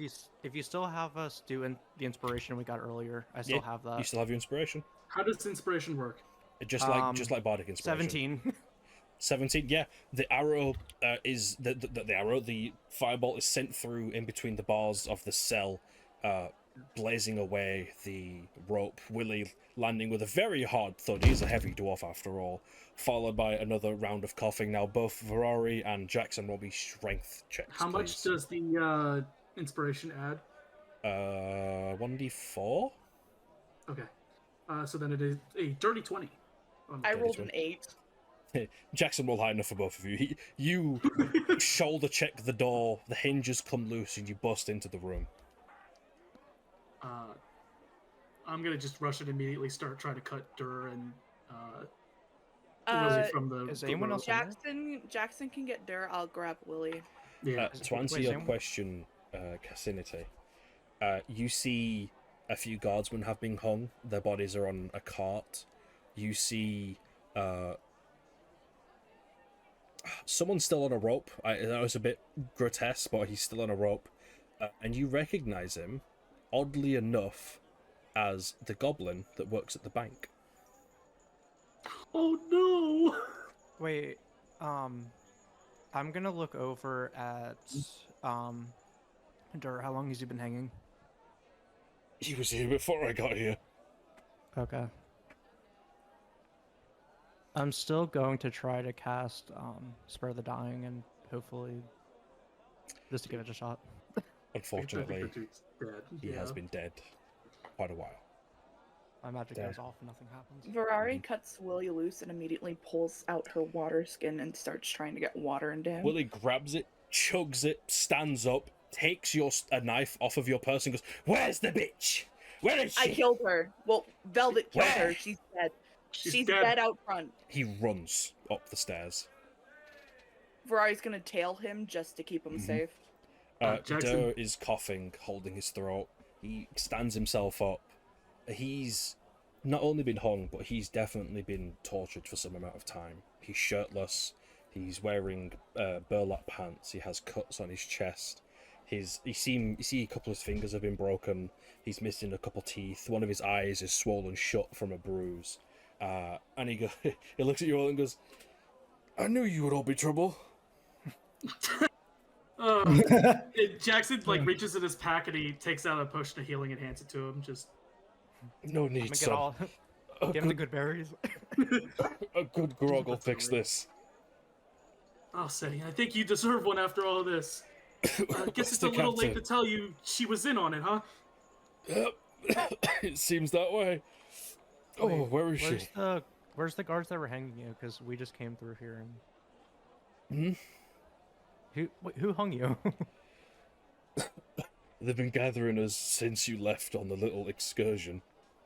I heard the alarm go off. We were held up in the lighthouse for a little while before they busted in, calling us traitors. I don't know what happened. The now dead captain was in on it. She was part of the cult in some capacity. How's the city? Honestly, we came right here and we haven't checked anywhere else. Okay. A lot of the guards we convinced to at least be neutral. Because Okay. That's we good. didn't have to fight them. They all turned on her, or at least chose not to fight with her. That's good. At least there's some sense left. Right. Oh. You see, he's very unsteady. He's definitely on death's door. Ferrari is outside with Willie, trying to keep him safe. Jackson. Hmm? How about you Turns. and the rest of the group take care of things? I'm gonna try to keep him alive Yeah, because and he I'm out of most of my magic right now. He I won't be much turns use. to Dur and he goes, "We gotta start gathering guardsmen, because he kind of looks kind of dejected as he says it. He goes, I don't know how many of the adventurers we can trust anymore."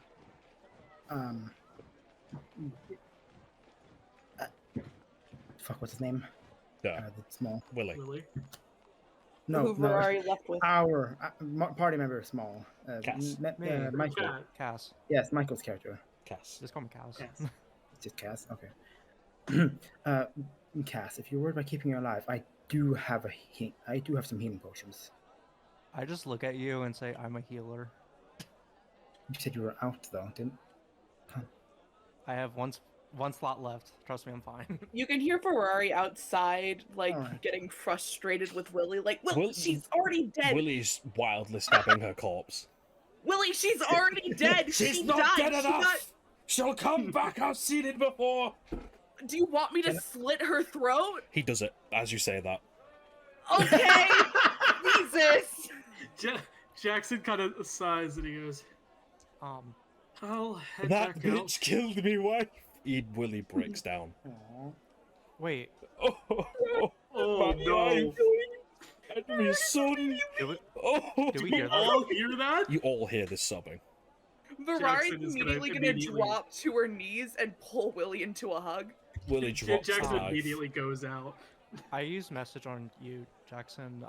Go look for his kids. You don't hear anything. He doesn't Jackson respond, stops. but he is. You see Jackson again, a rage that is not usually showing from him as he just strolls out. And without saying a thing, he kind of like goes over, gives Ferrari a look, and just,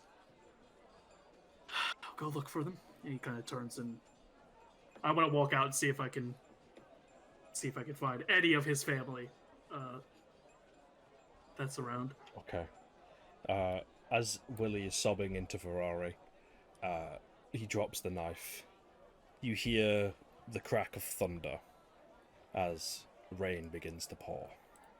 I'm going to quickly do something. If this works, I'll be a very happy boy, okay? Smite me, God! Smite me down! Right. Please tell me if you can all see this in 3, 2, 1. Yes. Oh, Oh, Rain oh, begins to fall. The clouds darken above.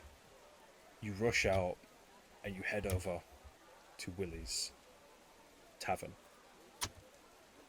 which is ablaze. Fire raging throughout the tavern. Nothing but rubble, and people stood outside, concerned, looking around. You see guards that are unaware of what happened, trying to figure it out, and nobody is inside. I'm gonna do something very dumb real quick. I'm going to just physically rush inside. Mhm. If I take any fire damage, I'd like to cast Absorb Elements Mhm. to give myself resistance to it. Okay. I just want to look for anything that might have Investigation survived check. or anything.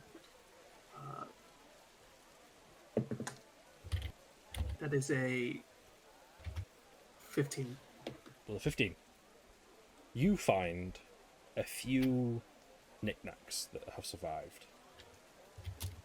A lockbox that wasn't caught on fire, and what seems to be some kind of dwarven, sort of, not an urn, but like a dwarven flower pot.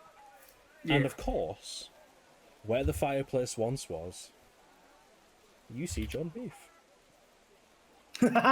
He kind of goes over. He's like, "Let's go, John Beef. We need to go." We are leaving? Yes, we need to go. The whole place is on fire now. Just not just the fireplace. Oh. And he follows along. And as Jackson exits, did I take any damage from any of that? From doing No, any what I of meant that? by fire is it's kind of just rubble, and there's a few pieces that are Oh, still on okay. fire. Like it's then burned down a while ago. Okay, well then I won't obviously cast Absorb Elements because I didn't take any damage. Of course, but of course. did any of the party follow along? no, Ferrari's comforting Willie. I'm with her. If not, then only the people who are like kind of gathered around would see it. But Jackson's eyes at this point they're kind of bluish tint, but they are a more red in color and have definitely taken on more of a draconic type of shape. As he just kind of doesn't say anything, strolls by everyone, and he's gonna head back to where the others are. As you're heading back, Jackson, you look to the port, and in Born From Us, you see this ship coming into the harbor.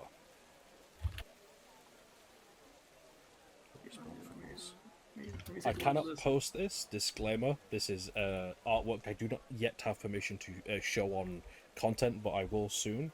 But you see this coming into harbor. A ginormous ship. Do I recognize it in any way? History check. That is going to be a lovely... Well, let me look. I know it's going to be low. Where's my... With History. advantage because it's situational. Okay. It's still a 12. Even with a 12, that is a ship of the artisan standard. A ship that doubles as a show-off of their craftsmanship, and because you know the artisan standard are a luxury over everything else group.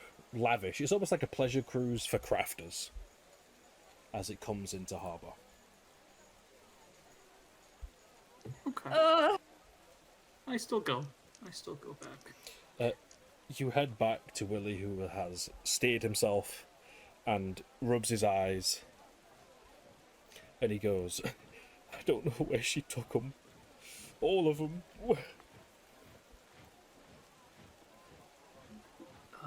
Jackson kind of comes back into this guard place. And at this point, the party would see something physically has changed with him as he kind of... Ferrari cares more about John Beef, and she calls him over, like...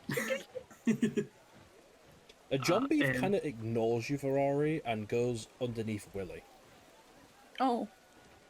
Oh, that's cute. He kind of walks over, kneels down, sets the few things, and he goes, I'm sorry we couldn't be here to stop this. They took them. All of them. We'll find them. I can guarantee you that. Aye, we will. Dur with you, Cassin, as he has, he's kind of sat and gathered himself. Have you used the spell at all?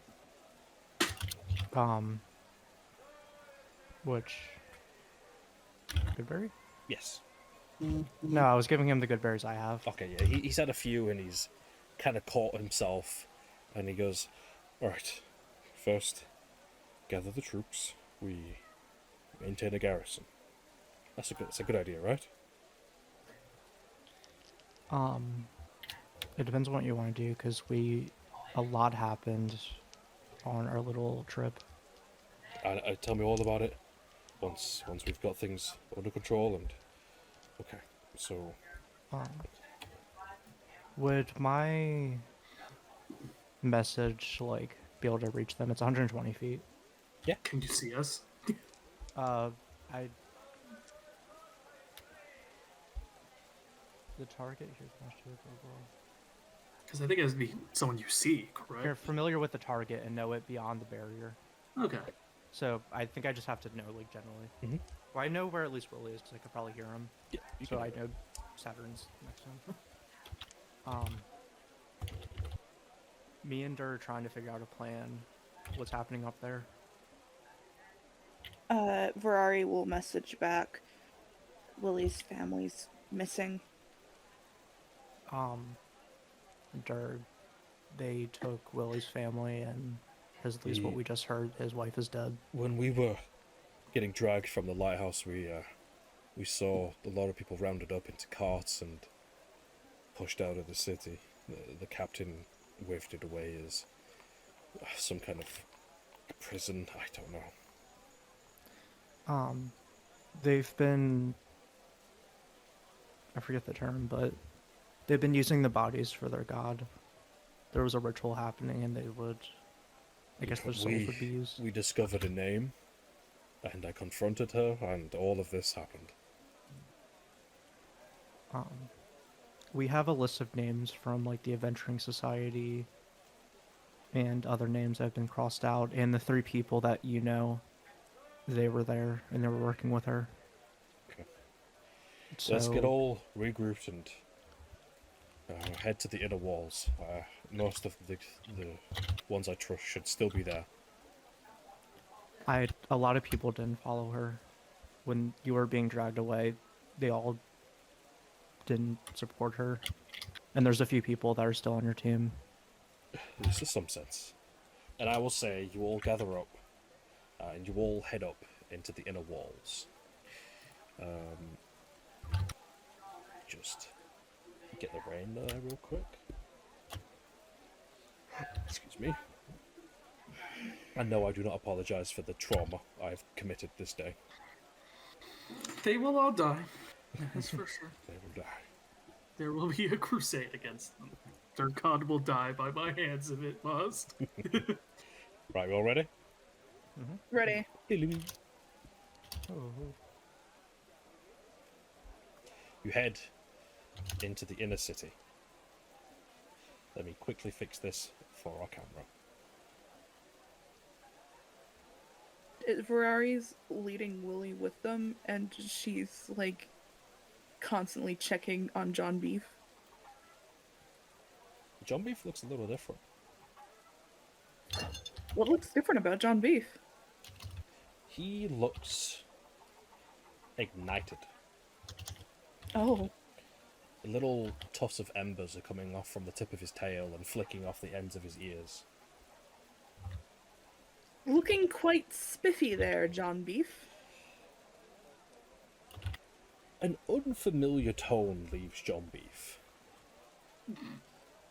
Yes, the pampered lifestyle is one I desire. Yes, I do look quite You see, as you stop to the inner city, kind of like holds out his paw, flicks out his nails, like as if he's checking his nails, like a person would. I do look quite ravishing, don't I? You also sound different. In due time. Continue with what you're doing. All right. It's like Jackson's hearing this, and he doesn't have the mental faculties to like try to comprehend it. He's just also just going along with it. You all head within the inner city. A lot of Dur's men are in a defensive position around the main hall. You see some of the guards that were loyal to Thorn have died in a battle. There is people very concerned looking out of their homes. A lot of Dur's men telling them to remain calm. You see some robed cult members dead in the inner walls, as if there was like a mini uprising here. You see the 3 Tabaxi here are dead that greeted you when you first arrived. Fantastic. And you see the Mage's Ward. A lot of them have accompanied the guard and are protecting them. You see fellow members of the Adventuring Society who are also taking defensive positions. You see a group walk into the inner city. A mixture of a Goliath, a robed individual, what seems to be, I believe, a satyr is what you would recognize, and another Tabaxi head inside the inner walls. As you approach, you see Dur. Two of them run over immediately, taking underneath his arms, holding him up, and pulling him into the walls. And Dur tells you to follow along as closely as you can.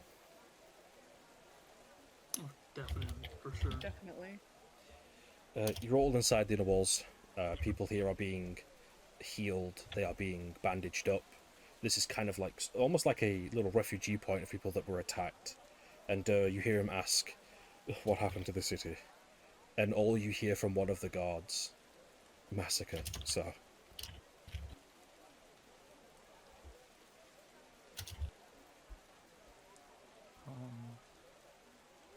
Ferrari will look around, assessing the severity of the death here, and mostly worrying about the young and the elderly. You see a few people have made it out of the lower cities. A lot of civilians, children, soldiers, Adventuring Society. You see there's a few prisoners in here, robed cult members. Jackson, you recognize one of these members who have been tied up. And it was the veteran member who greeted you in Willie's Tavern. I need to make a save real quick. I need to make a save before I beat this man's ass! That's a, Jackson just simply walks over and looks at him. Kind of staring at him. And yeah, Animal. he's throwing a haymaker at him. I'm not even Right going in to ask you his to face. roll the DC. You just clock him. He hits the ground. He goes, "Stop! I'm defenseless." Should have thought about that before attacking a city of innocent people, and he just kicks him in the ribs. Oh, innocent lies. They're sinners. At this point, Jackson, his whole demeanor has changed. His eyes are glowing with this like bright red with fury, and anyone around him, his scars are not this like lightning shaped anymore. They are like crackling, molten pits of like lava. As Jackson is going to attempt to choke this dude out, just grab his neck and choke him. Varai will rest a hand on Jackson's soldier and say enough. I will also say Durr comes along and kind of holds you firm. This is how they win, Jackson. This is how they win. He's making. I'm gonna make the save with advantage now because y'all are. Jackson takes a moment. Takes a deep breath. The physical changes to him don't recede, but he does let go. He just kind of turns and walks off a few paces. Ferrari takes a deep breath and, looking around to see if there are any young ones around, she goes to offer comfort. And Cassinity and Velveeta. Midri. Yes. I'm gonna see if are there any carts of like food and stuff like that. Yes, there's plenty of food being prepared. I want to help out with the kitchen on preparing food. Gotcha. Okay. Yeah, you run 'Cause over I'm- and start helping prepare food. Are there any like anyone that's like majorly injured that would need healing? There's a lot of people here that are quite desperately in need of healing. I wish I had herbals and kit. If anyone I could tell is like actively dying, I probably want to try to do for the dying, and I want to try to assess people and figure out like who needs what and who we need to focus on.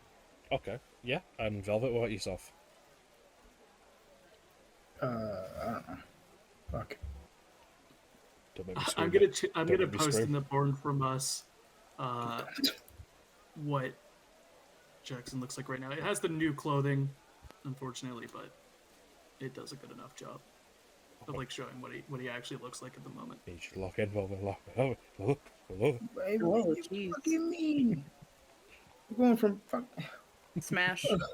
going from burning building to some guy getting choked out to this fucking small boy over here going to work in the kitchen.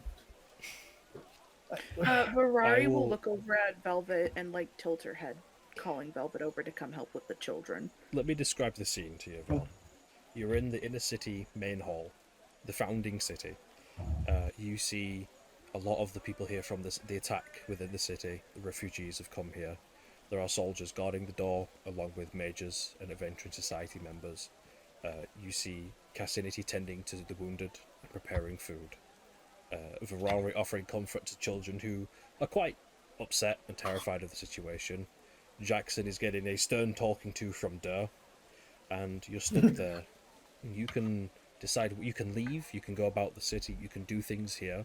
It is entirely up to you.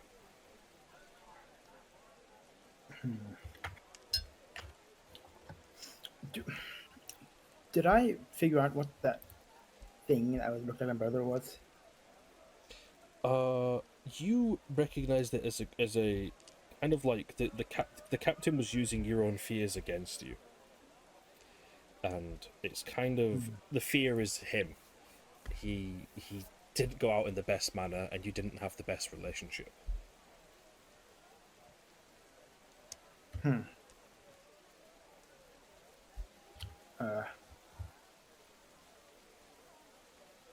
Fuck. I'm just thinking, I guess. You just pondering. Okay. Yes. I will say, as time passes, more and more refugees get brought in. Guards go out to the lower city.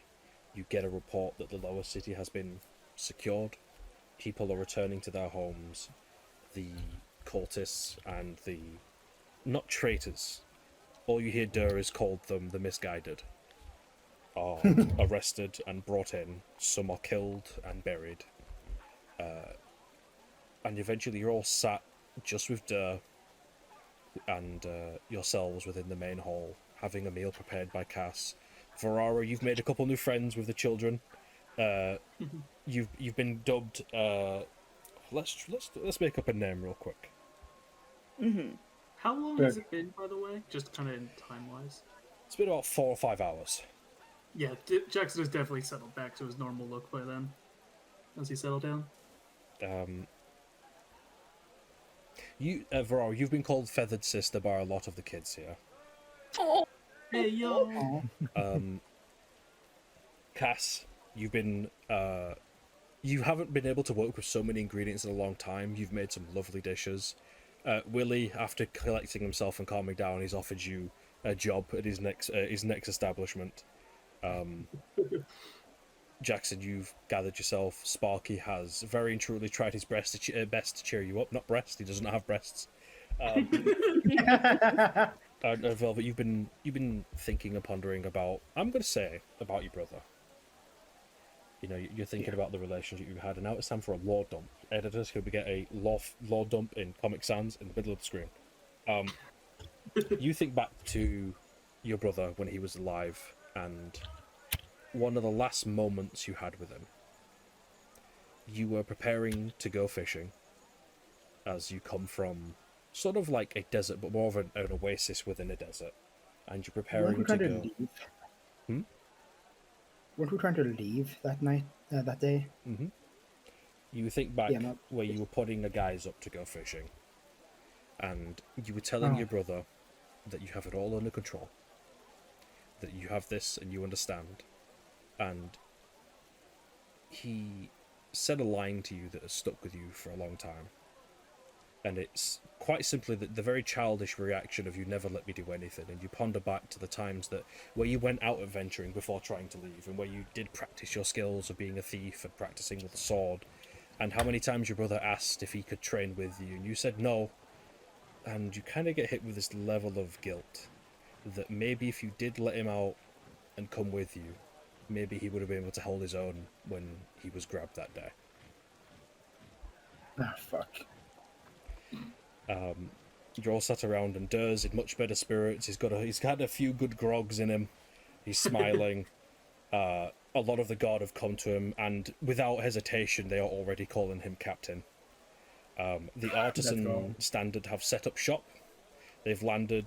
They've already picked out a plot for their guild home, and with the remaining members of the adventuring society, the Mage's Ward and the artisan standard, a guild meeting is to be held here tomorrow morning, where all the guilds come together for the city of Sol. Now all of you can take an extra level. And before Varari rests, she's gonna roll up her sleeves and assess her arms. As you do, we're going to take a quick break, and we'll come back after about 5-10 minutes. We'll come back to see Varari realize her hubris.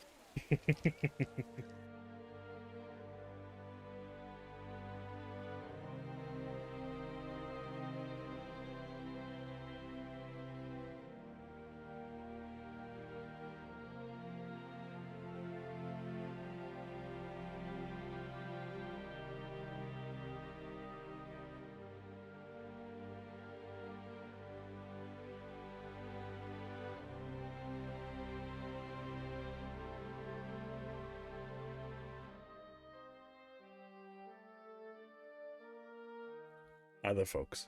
We do hope you're enjoying the episode thus far, and if you are, please consider hitting the like and subscribe button.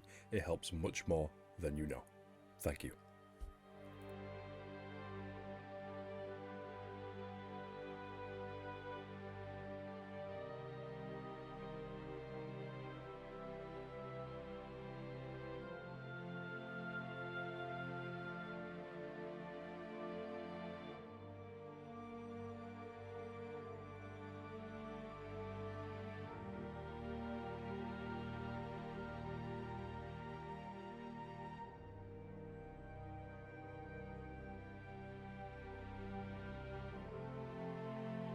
all gathered around in the main hall.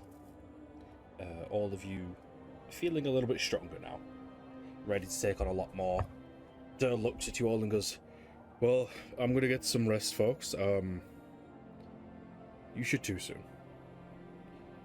Willie will be staying near the docks, speaking in the Artisan Standard tomorrow morning about a new inn.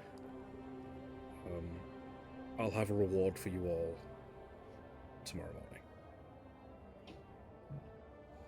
Durr gives you all a strong nod and turns and leaves. Wait, Durr. Who should I give the list of enemies to? We'll speak in the morning. Right now, rest. And he leaves, leaving you all together within the hall.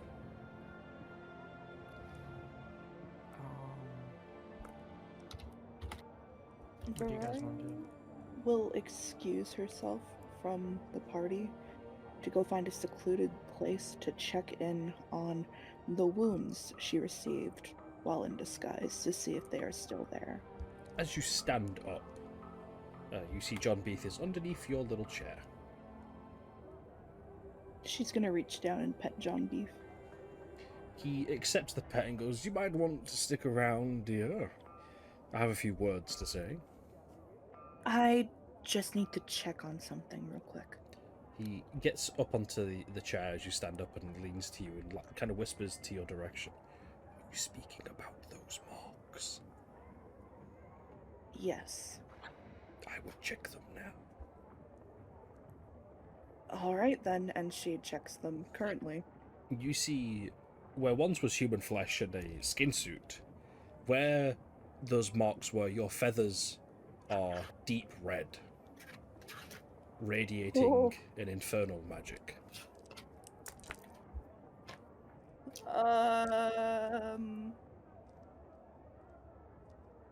Guys! Jackson kind of looks over. Yes. She shows them the infernal magic on her arms. You all notice these bright red flowers where once those wounds were on her disguise. And you notice it's very, very slowly spreading to other feathers around her body. What's going on? John Beef hops up onto the table and a very almost smiling little...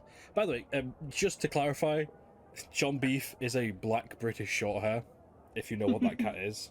Oh. Yeah. He hops up and he goes, "You, my dear, have been selected as a temporary employment opportunity with a devil." Which means? In the next couple of days, maybe a couple of hours, you'll be visited by an individual called Barry. Barry is a point of contact with devils looking to employ mortals of the material plane to take out some business. Ah, I see. Wherever you got What? those marks, dear, you have drawn the eyes of the infernal realm. Concerning, to say the least. No, it's an opportunity, you know. I think you mortals have it all mixed up with the devils and... Yeah. Anyways, it's good to see you all and nice to speak as I should. You've been quite busy, haven't you? Yes, quite. Nasty business meddling with that Malgoth, am I right? Very. We can all hear. Yes, he's This just speaking comment. plainly to all Okay. of you. Okay. Wait. Is it demons or devils that we're cool with so far? Cool with devils and you all are interesting little adventurers, aren't you? You have the sneak thief, the angry ranger, the very powerful cleric, and a bird. I do like this bird. She did give me a good old-fashioned belly rub. Oh. Who was the guy that Velvet took the whole knife issue? It was a battle, wasn't it? Yes, it was. I thought, or no, sorry, the guy that took it back.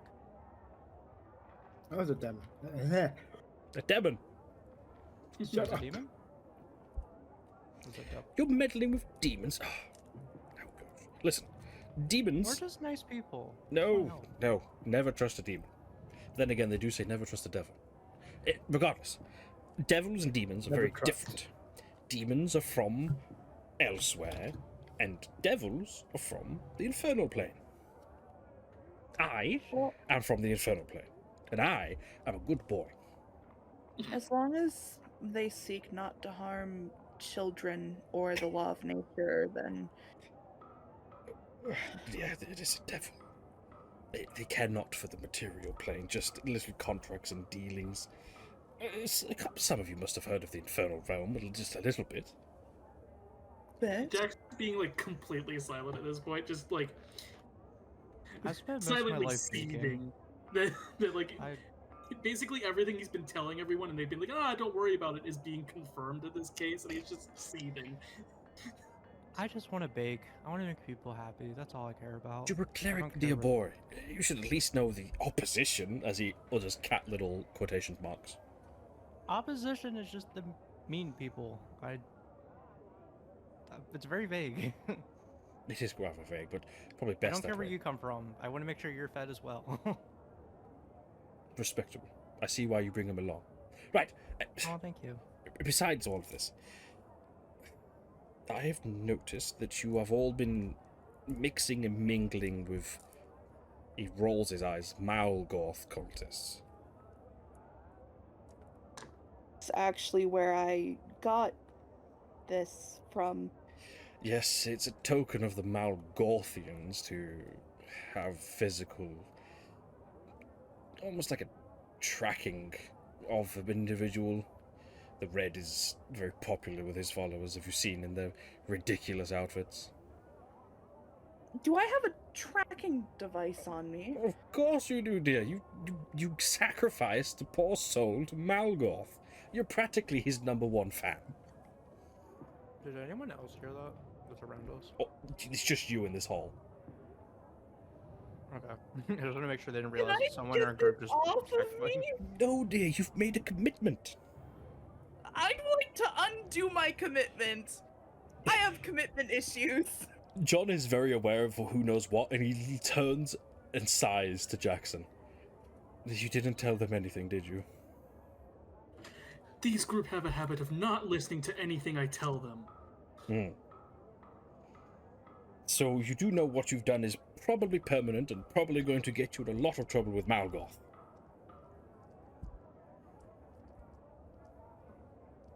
Can I roll for a panic attack? Yeah, roll me a d20. I rolled a 2. Yeah, you slip into a panic attack.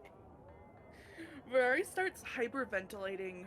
The feathers that people can see are like puffing up, and her eyes are dilating, which is not normal for owlin kind. I may as well tell you all about Malgoth. Are you interested, or are they not going to listen, Jackson? You can certainly try. As Jackson I'll Clayton gets listen. up, walks over, kind of.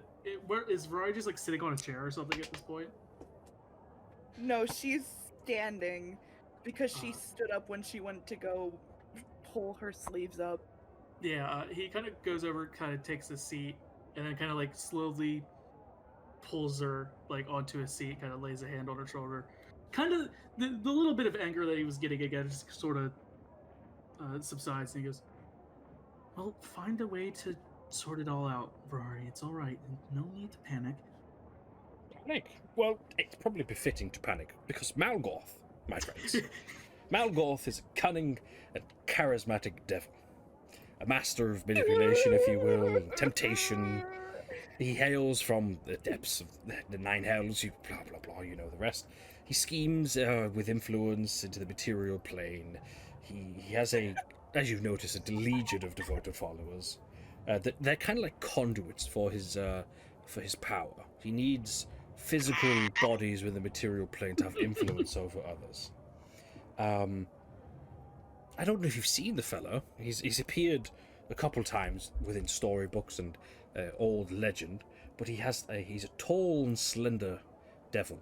His skin is Ferrari. black as obsidian. Screaming. That he's covered in dark runes. Those that you saw, I don't know. Have you seen his followers, the ones that all light up and punch really hard? I'm assuming we haven't, have we? You have not. He just, Jackson again, like slowly, kind of like rubbing Varai's shoulder, trying to like get her to calm down a little bit. He's just like, no, I don't think we have. Well, they're true devotees of Malgoth, ones that have pledged their body and soul to him. Ferrari's almost on the soul part with sacrificing one, but should be fine, I think. How many did you sacrifice? One? Yes. Well, it's not quite as bad as the others, but you are on a slippery slope, dear.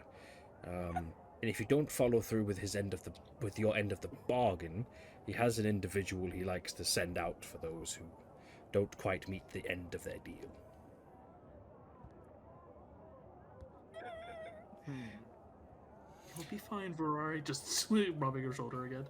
Wait, so the mark on her, is it a curse or a spell? Neither. Okay. So there's no way It's to a contract signing. More of a you belong to him in spirit. And a very owl-like screech leaves her. Now, why do the tabaxi smell of curses? Oh gosh. The Tabaxi loves to just get their hands on cursed items and whatnot. Because each Hey, time you it was- came back to the tavern, you had a particular smell about you all. I think I had one curse item. What do you mean? Some of you stank of the Fae, infernal, curses, undead. What do you get up to when eyes aren't prying in your direction? Well, this watch is pretty cool, and she holds it out to John Beef. Oh, yes, I remember that man many, many moons ago came to the tavern, trying to peddle off that watch within the tavern to a couple. If I remember, it did used to belong to the hag who lived down by the docks. Oh, just great. And speaking of the hag, how's the little girl? Ferrari's gonna start hyperventilating again. I don't know where Rose- she is at the moment. And then, like, a horrid expression crosses Jackson's face as he realizes, he goes, she was sent to Jordan. Interesting. This story's definitely unfolding in a strange manner. Hey, I have a question. I'll answer, my Mr. dear boy. Zombie. Since you were at the tavern when everything went, do you know what happened to the kids of Willie? From what I could see from my comfortable position by the fireplace, they stormed in. The captain and a few of her goons stormed in and grabbed Willie, his wife, and his children, and wheeled them away to the guardhouse. Are you close to that family? He brought me in when I was wandering the cities of Sol. I didn't think he would bring me in, as I was an infernal cat, but then again, I do look quite normal under certain circumstances. Because I'd like to find them and bring them back Well, to him. I can't tell you where they are, as I don't know, but I can give you information if you require. I just want to help those in need, and he's a good person, and You yeah, all have this strange way about you. what do you mean? All adventurers, but all seeking various different goals. Usually there's a cohesiveness with these groups. I don't know my goal. Just like you don't know you was marked for pickup. Wait, you said you don't know. Wait, what? Wait, what? What just happened?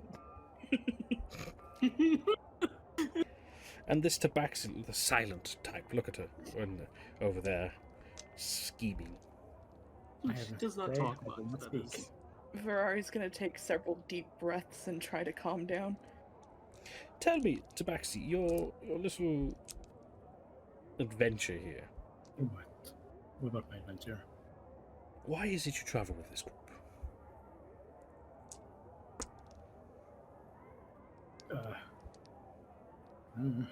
We were on the same boat that crashed.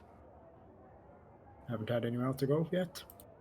I remember once you were sat at the table having dinner, and you and the angry man got in a bit of a spat about etiquette and doing the right. You wouldn't happen to have meddled with Infernal at any point? Not that I currently remember. John Beef walks over, getting closer, sitting right in front of you at the edge of the table, looking you right into your eyes as he's almost reading what are your surface thoughts right now? Why is this cat so close to me? He digs deeper. What does he What want? would you say is on Velvet's mind, right in the deep of her thoughts? Probably all that shit about her brother. Jackson, you notice he's doing something. He's doing something to Velvet. Mm-hmm. A brother. Oh, so unfortunate what happened to him. I do take my condolences, even though they're probably not worth a lot with me being from the infernal plane. Well, I should Not toodle bad. off. I'll go for a little wander around the streets, go find Willie, wherever he is.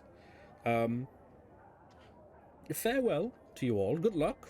I hope you don't get gotten, as they say. And Stay safe. if you ever require a little bit of help, I could provide you with powerful magics. I just have a few things that I need to be... a deal I could strike, if you will. I think I've done enough dealing with dealing. Oh my god, what have they done? To the rest of you, to those who would like to take a patron, John is now available as a Warlock patron. Farewell, friends! As he hops down from the table and wanders off, catwalk, tail in the air, little sassy little walk out of the main house. Patron unlocked, John B. Yep. How- Oh, no. How do I pursue this patron? You just have to go talk to him. Cat pursue cat patron. Consideration. Now to the rest of you. Yes. If you wish to go traveling around Sol, go meet up with some individuals, feel free. Go shopping, check on people, all up to you. Or if you'd like to go to sleep, you can go sleep. Tomorrow morning is when clothes should be ready, correct? Yes, and the meeting. Okay. Ferrari looks like she's on the verge of sobbing. And our payment. Yep, and you get paid tomorrow. Jackson just kind of like turns to Ferrari. Just kind of, we'll figure this all out. Don't worry about it. I'm sure it'll all be fine.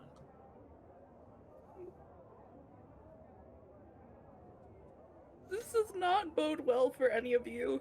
This is not right or fair. Jackson sort of like chuckles and goes, "To be honest, we're not the group that usually gets ourselves into any sort of good trouble. This is just another thing added on to our countless could've just- misadventures." I could have just not done it.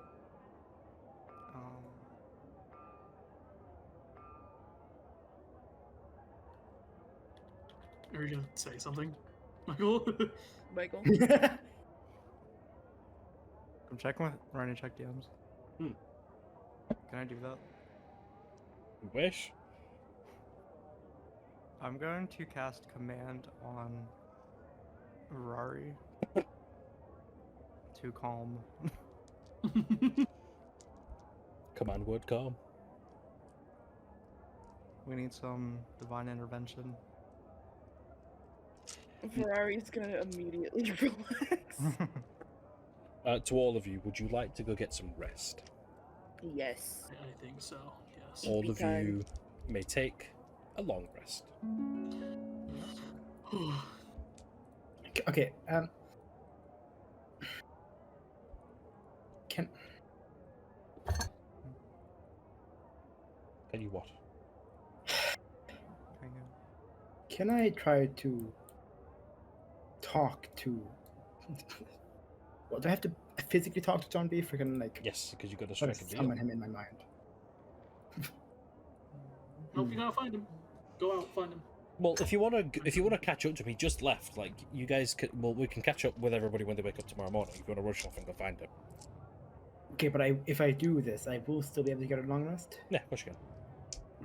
Then I will. Yes, I will go after Yeah, him. you catch up to John Beef, who's just leaving the door, and you step out into the main upper city with him. He turns to you. Meeting so soon?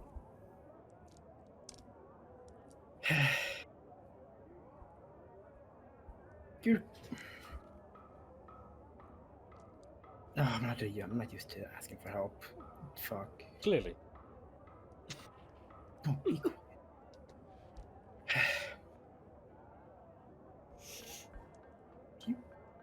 Mm-hmm. I genuinely don't know how to say this. I may have 9 lives, but starving to death will definitely get rid of one of them. Now, come on, spit it out. Cat got your tongue? Ah!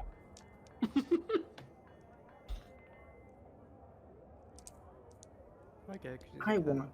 Shut up. I want help. Shocker. For what?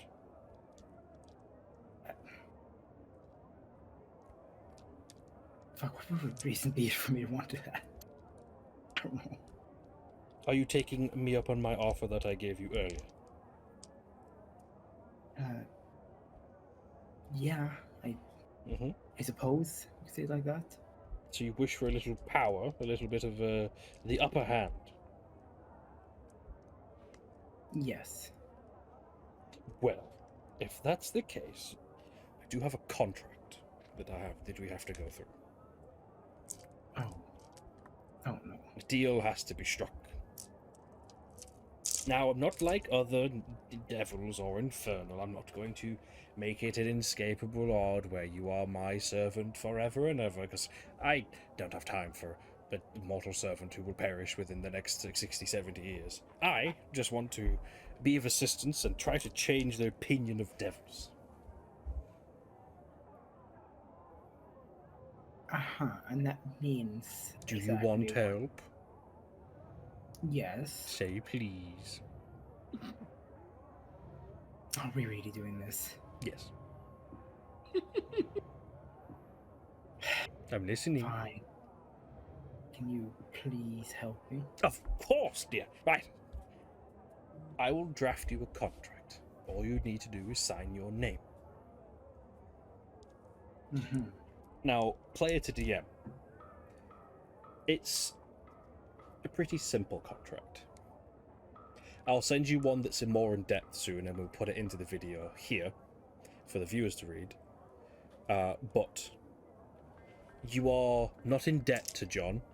There is no trickery or wording where he will trap you into the contract. But the contract is indefinite until the end of your material life, and he doesn't want your soul. He doesn't want possessions. He just wants you to sort of spread the word of the infernal plane in a positive light, trying to make you a spokesperson for the infernal aren't so bad after all. And he will grant you powers and grant you power, knowledge, whatever you really desire. That's honestly fairly Now, basically free. if you're in contact with the infernal and they are hostile to you, John would advise you not to harm them. Wait, if who tries to what now? If you are within contact with the infernal, let's say you are attacked by a devil at some point, or any kind of infernal creature. He encourages you not to, destroy them or attack them, but reason with your fellow infernal. Okay, but will I have something that can help with that from him? What? Or do I need to rely on my own charisma? That's all you. Damn. He doesn't want you to pledge allegiance to anything. You can continue your mortal life. He doesn't want you to worship him. He lives for a living. He doesn't want to be worshipped. He wants his name to forever be a secret. I will send you his real name. He wants it to be kept a secret. It's not like where you know his name, you can control him, but he has an official title he goes by. And I'll send it to you in DMs. Even if I did know this official title, it would still be just John Beef to me. That cannot change. He shall forevermore be known as Beefish John. Hey, you got or it? John Well, Beef. that's his official title. Yes.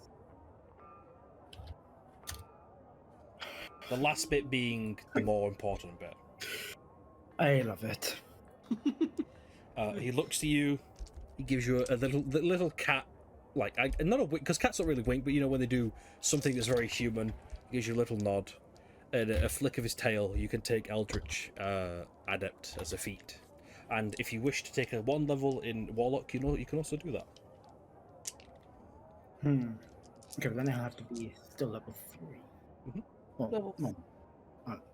Level 3 rogue warlock. It would be better to take the feat or better to take the multiclass. I'll let you dwell What's on your that. charisma? True. Huh? What's your charisma? What's your charisma?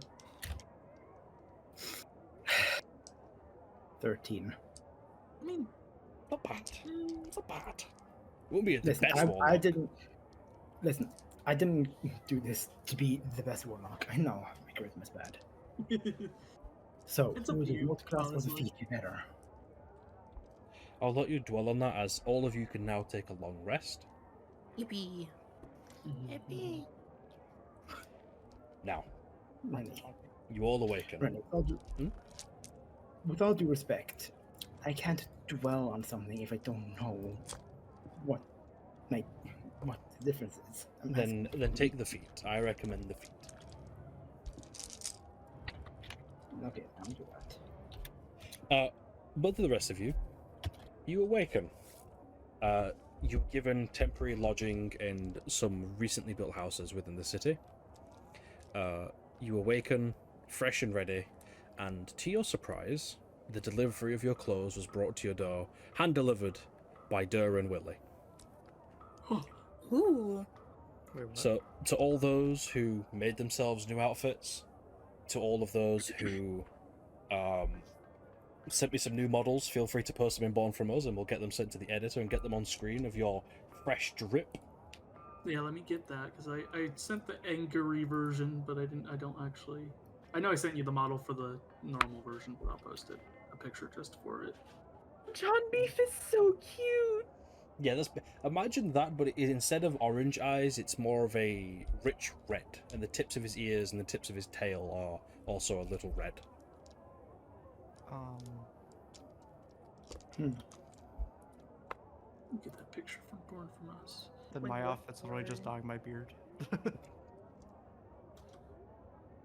I'm just gonna send the Oh, entire link drip. because I don't have images for it. Print screen. As far as I'm aware. Print screen. Fuck, you right. Also, wait. Adept, you mean initiate, right? Yes. Yes, okay. Just make sure.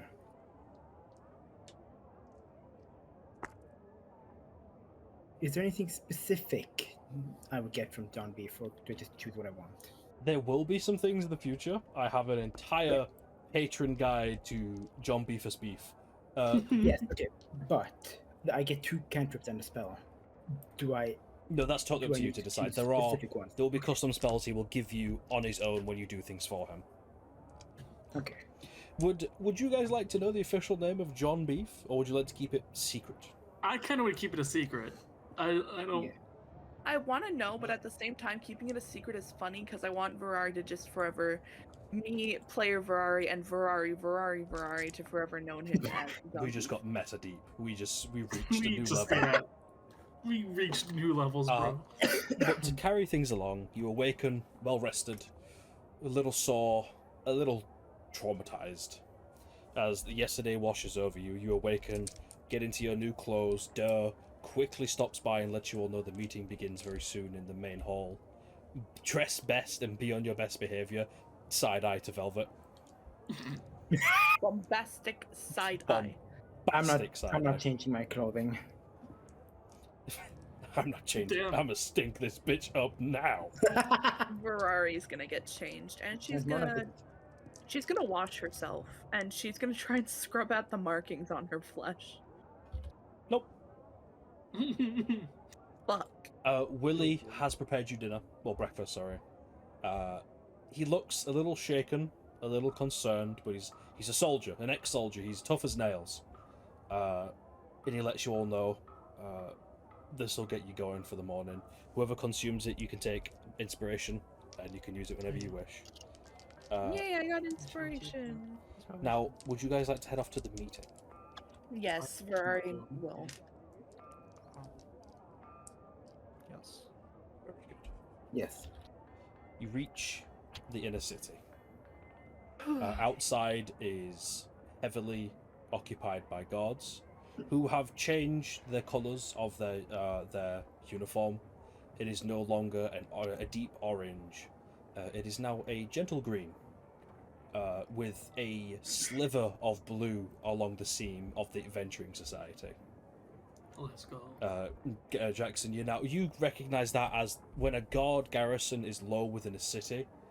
Fighters Guild. That's the wrong place. The Adventuring Society will assign young adventurers or veteran adventurers to reinforce a garrison, to give them tacticians, fighters to help them defend their city while they get their own members up. You see, even a few mages have signed up.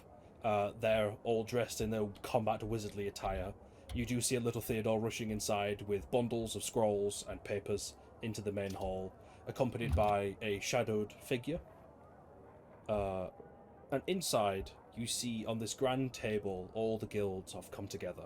There are mountains of books and scrolls and papers that they've been going over all morning and talking with one another. You spot, especially you, Cassinity, you don't follow the Artisan Standard very closely, but you know of them because they are masters of cooking. And you do spot a few faces you recognise from your home city of master crafters. Velvet, you spot a few members of I forgot what I called the Thieves Guild. Let me double check. What did I call my I Thieves don't think Guild? we actually ever learned the name. Velvet, did I ever tell you the name of the Thieves Guild? I don't remember. Why do you ask me these things? Because you're a player in my world, man. Yes, and I don't remember shit. It's all good. Magic Bound, Siege Crab. Nope. Bonfibus. That's the one. I have a lot of fucking documents in here. Vibing. Dun-dun-dun-dun-dun.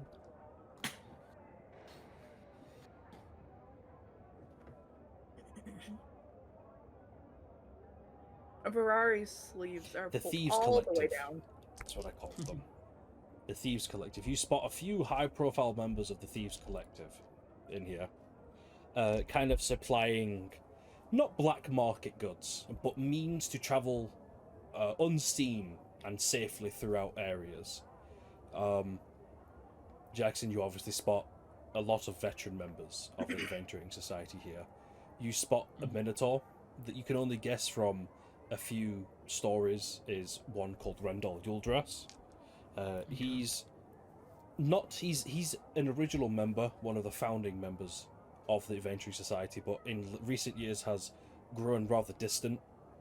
But he's here, accompanied by a few others, one of them being an Asimar, known only as kind of the figurehead of your society. Varari, Mm-hmm. you spot a fellow hunter within these halls. One that you've only heard within taverns of places you visited. He belongs to kind of a very almost ancient guild of what can only be called as a range of rangers. And for some reason, he is here. And again, there is dozens of people talking. Like about 3 dozen voices all at once, talking and communicating and trying to get plans together. Dur is here speaking with high-profile members of all guilds. And Var's gonna approach the ranger. I was going to say, would you guys like to move around? Feel free. Yeah, as I want to go over to the adventurers, but does it seem like any of the adventurers are starting to notice me now that I've changed into clothing that I'm more related There are a to? few bombastic side eyes. Okay. But yeah, I'm gonna definitely head over to Rendell. Okay. Um, And you, Velvet? Yeah. I would like to ask DM how the fuck to spell Dur. Dur? D-U-R-H. Dur. Murder. Thanks. And what would you like to do? I would like to. No, I don't want to make it obvious, but I'm going to sit closer to the Thieves Collective. You're like the stepchild of this guild at this point. And Ferrari, not Ferrari, Cassinity, what are you doing? You said I only recognize the people from the artisan. Yes, you're not one for adventuring or thieving. So, to your eyes are glued on the artisans. I'd probably go up to them. Would I still have the apples that we've developed? Yeah, I will say you bring them with you. I'd want to show them that. Okay, we'll start with Velvet. Velvet, you sit close to them, acting all coy, trying not to be seen. But a rather short another tabaxi sits right next to you. Kind of like a ragdoll tabaxi. Sits right next to you. Chin firmly placed on his hand as he leans in. He goes, "Well, you're not being very obvious, are you?" Mm-hmm. I just kind of glare at him. At them. We're glaring. Why are we staring? Why? Hmm? Hello. Hi. Hi. We're chatting. Are we acting quiet? Hmm? This is why you don't throw the cat in social situations. He freezes up. I'm here because you're here, because you're looking to speak to us, because you're a little sneaky thief, aren't you? Perhaps. Mm-hmm. And you see he lifts his hand from next to him, and he throws up a very hefty coin pouch, and you feel that it's been lifted from your belt. You should really put this in a bag. That's not fun. True, it isn't good sport, but why are you here? I saw you walking with your friends. You're friends with an adventuring society member? And I do notice the blue on you. Are you one of them too? They are my allies. Mm-hmm. And you came here and sat with us because you want what? Help? Assistance? Knowledge? Gold? Weapons? Clothes? Travel? Black market? Well, can't really do that here. Got to be good. So, trade? What's with all the questions? Can I not sit here? Nope. If you've noticed, everybody is talking. You being all quiet and sneaky is kind of an eyesore, so we're going to talk. And he begins rambling at you, and we'll go over to Ferrari.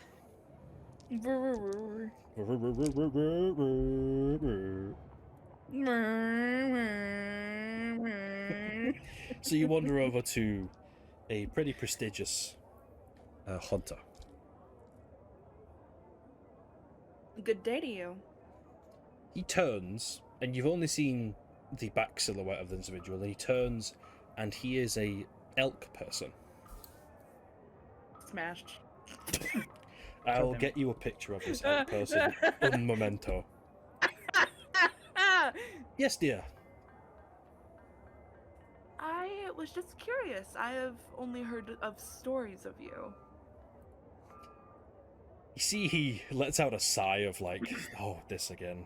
Autograph? A No, signed bow, perhaps? curiosity. Or maybe this tale from my most recent exploit? No. Thank the gods. Name's Ferrari Silkhorn. I'm a fellow hunter. Pleasure. And he gives you a slight nod, looks to you, then looks around so nobody's in earshot of what he's about to say. Let me go get his name. Quickly go. Go. Name's Yelda. Yelder? Yelda. Yelder. Mm-hmm. And she says it quietly, so as to no one else to hear it. He gives you a very wide smile as you're keeping it quiet. I will quickly get you a image of this individual. I'll put it in Born From Us. Very cool. But continue to ask any questions you wish while I gather this.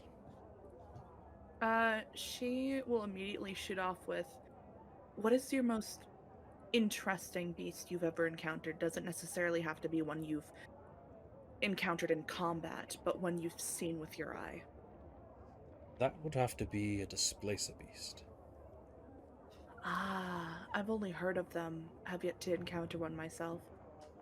I'm sure you will. Any cunning hunter will claim a kill of such. What are you? He looks you up and down. What are you wearing? I befriended a well-known member of the Adventuring Society, and this is me honoring that connection. Well, if you're hunting on the ocean, you'll blend right in. Trust me, I made sure that the hood can come off and the blue can all be covered. Cunning. He gives you like an inquisitive squint. I like that. It runs in the bloodline. You should see my parents. They are well known to forest beasts, hidden from society. He leans in and he also begins to ramble as we cut to Cassinity.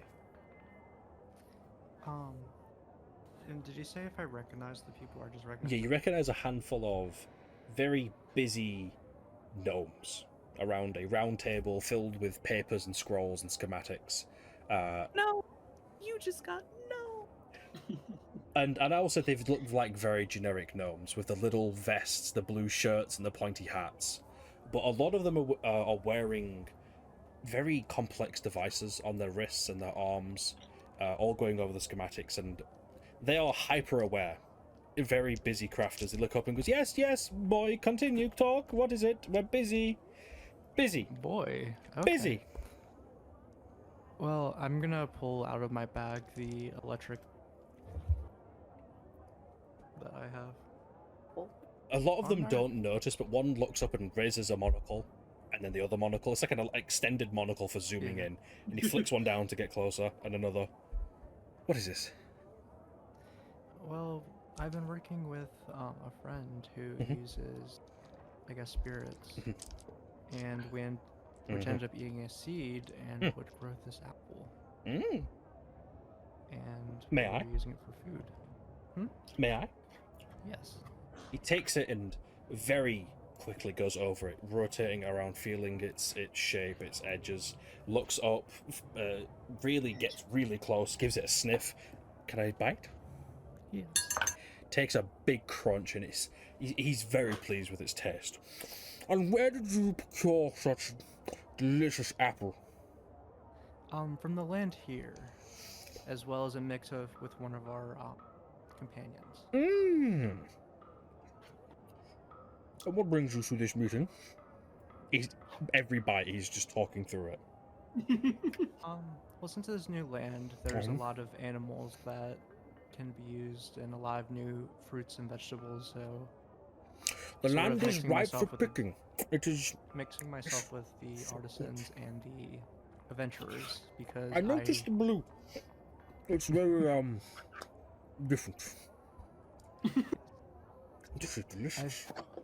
I think that while some of us are very good in our crafts, it's always useful to be with companions who are able to get the more difficult things. You speak or of hard to like a man who's an adventurer.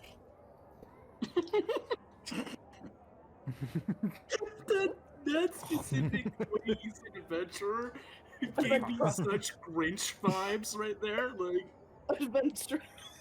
I did sound like the Grinch. Adventurer. does this guy have a dog named Max with him or something? Like, You seem quite prolific in the. Oh, second.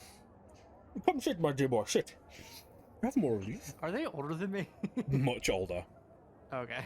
I was Sit. "Oh, we have Come the sit. same Sit. ones." With I much sat down with them. You have more of these And my apples? bunny slippers. You said, do I have more of them? Mm-hmm. I have them in the seat. Oh, perfect. And as you sit, they begin to speak with you. And finally, we will get to Jackson, who is stood before Rendell Yuledress.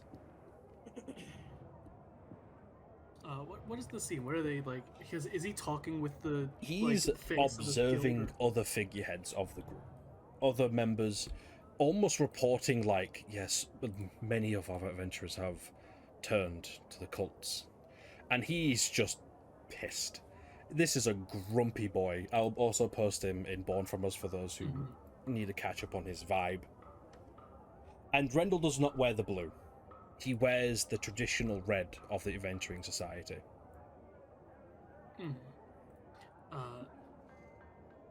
Jackson sort of just like kind of strolls over and kind of like stands next to him. And, it's frustrating, ain't it? More than you know. Yes, unfortunately. He looks you up and down, knowing who you are. He's had many a report come over his desk in his time. And he sees Sparky, who's very closely following next to you. Yeah, Sparky's very like, still very energetic and like just like following along. So you're my troublemaker. I try to be the good type most of the time, at least. You've made quite a name for yourself already, in a town that isn't quite settled. What can I say? My reputation precedes me, as much as I try to avoid it.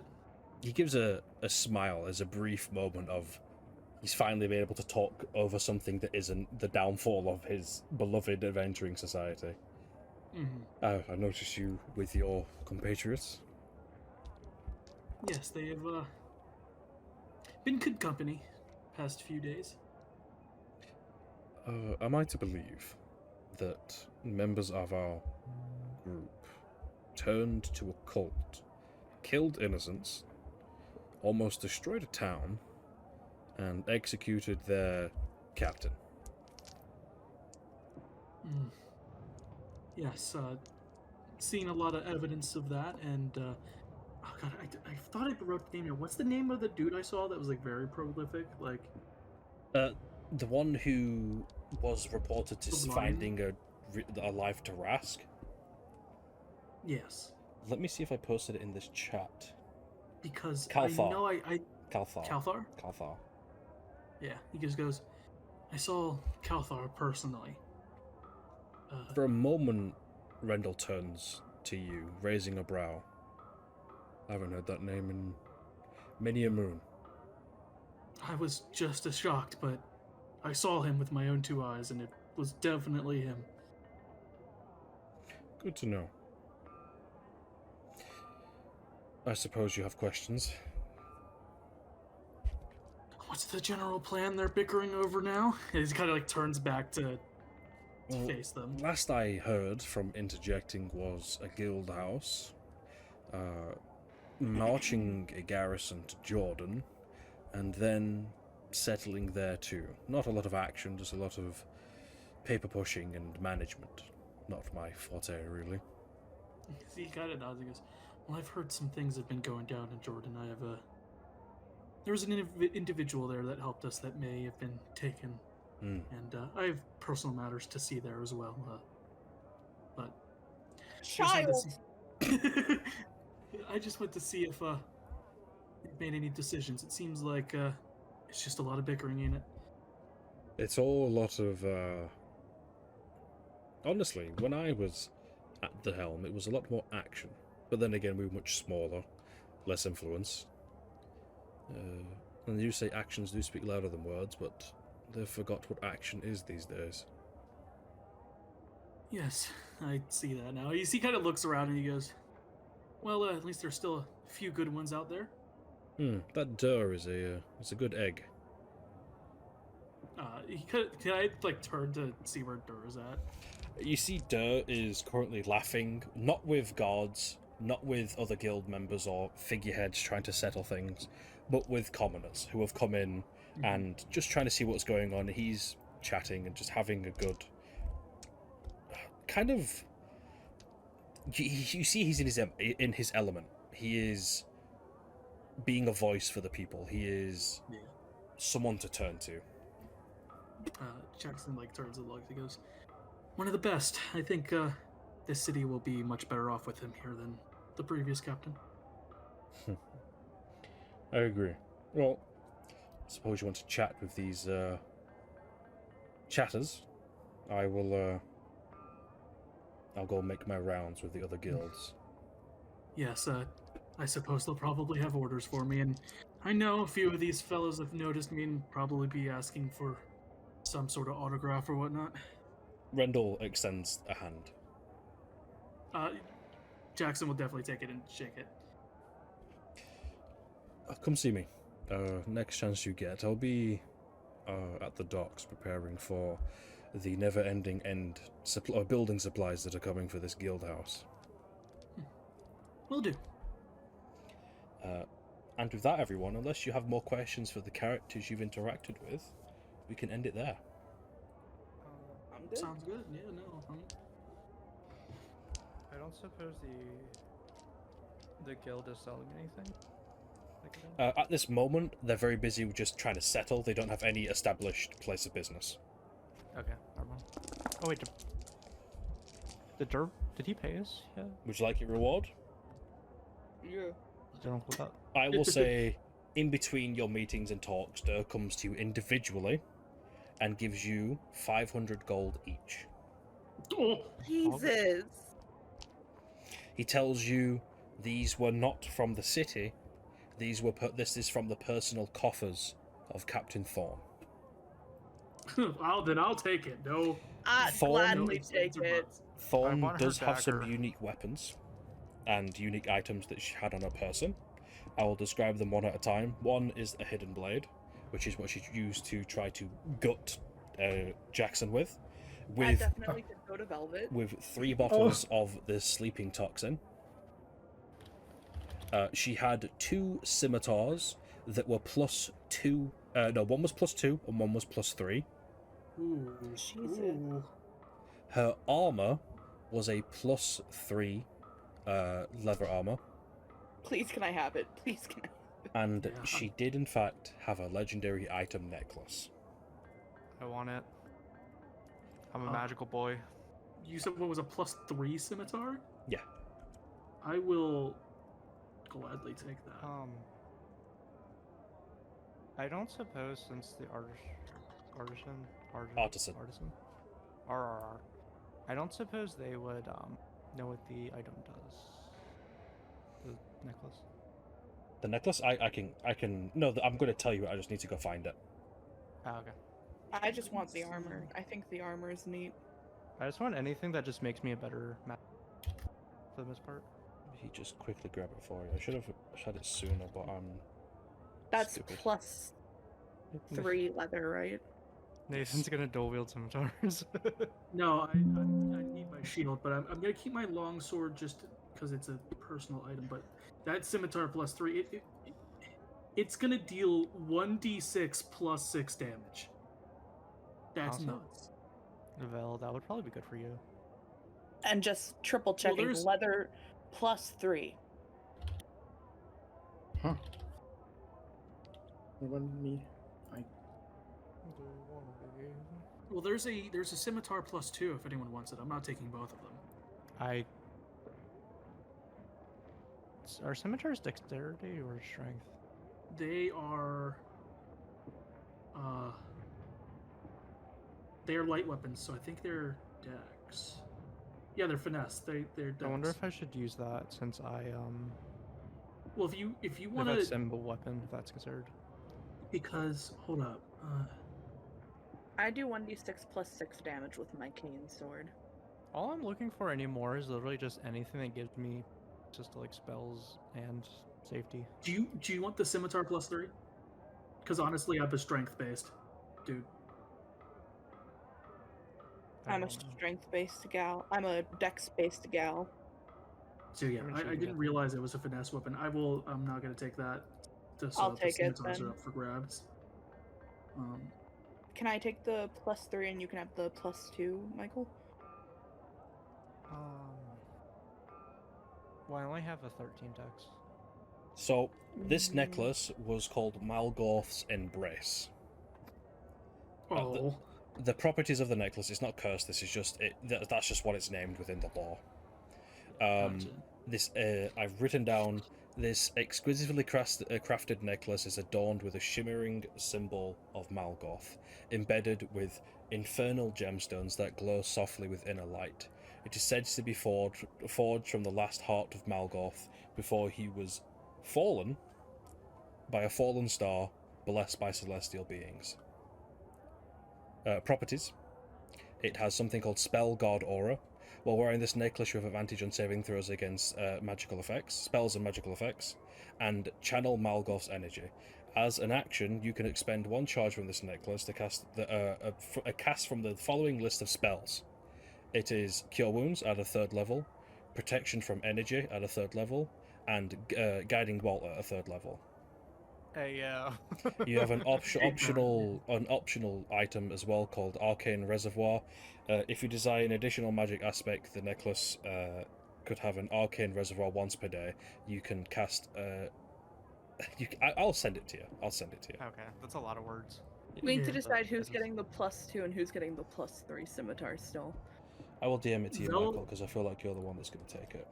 Well, Vel Yeah. has a rapier already. That's the thing. Like, clock in loot time, Vel. Yeah, no, I like. Well, I no, mean- yeah, I know. But what did you say I have? I did not You hear. have a rapier, right? Yes, We How should much give damage Velvet does that do? Hidden Blade. yes, I want that. And maybe the poison too. Give that to Vel Mm-hmm. for it. Which also, sorry, my mind's like gone because I'm still tired. If not everyone wants everything, whatever's left, we could just sell and just split with the group. We I could, do yeah. want that +3 scimitar though. Yeah, but like the Uh, +2, if Vel doesn't want it. then To just everyone sell here, it. though, while you guys are sorting out items, I'm going to just bring it to a close like we usually do. Thank you, everyone, for watching. Yeah. Well, I was accidentally muted, but I asked what's going on with the guy that's talking to me. Okay. He's basically been rambling about you, about the Thieves Collective, and what they're doing here. They're not liked by a lot of Town Guard because they are thieves after all, but they've made an agreement with the people of Sol that they will keep their sticky fingers from cities under their protection. In exchange, the thieves can provide hidden routes throughout the city, tunnels and systems that allow people to move produce and supplies to each other safely and unseen through different travel routes out of Sol into Ellie's Visage, into Jordan. As long as the Thieves Guild can set up a hub beneath the city, not within a sewers, but beneath the city, to recruit more members to head out of Sol to be thieves.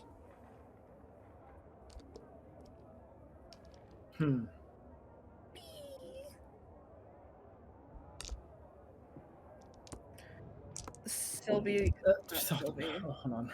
Ferrari's experiencing the consequences of her actions. You are. But while that's happening, we're going to bring it to a close like we usually do. Yep. Smash the like and subscribe button. We're putting in some graft over here, fellas. I'm not traumatizing these people for no reason. Exactly. I do Better hope, get something out of this. Absolutely. I do hope everyone did enjoy. We'll start with Cass. Where can people find you, and what are you up to? You can find me on Twitter at BNKR, and I don't usually do anything online. I got. And Jackson, same for you. Where can people find you? People can find me over on YouTube at Claw the DM. That's about it. I really don't do anything else other than that. Ferrari, yourself? You can find me on Twitch at Saturn BNKR. Fabulous. That's it. And Velvet, yourself?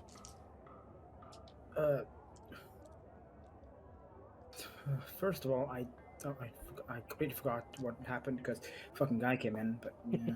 Second of all, I got you. YouTube at Robert Swansbrook. That's about it. I stream sometimes.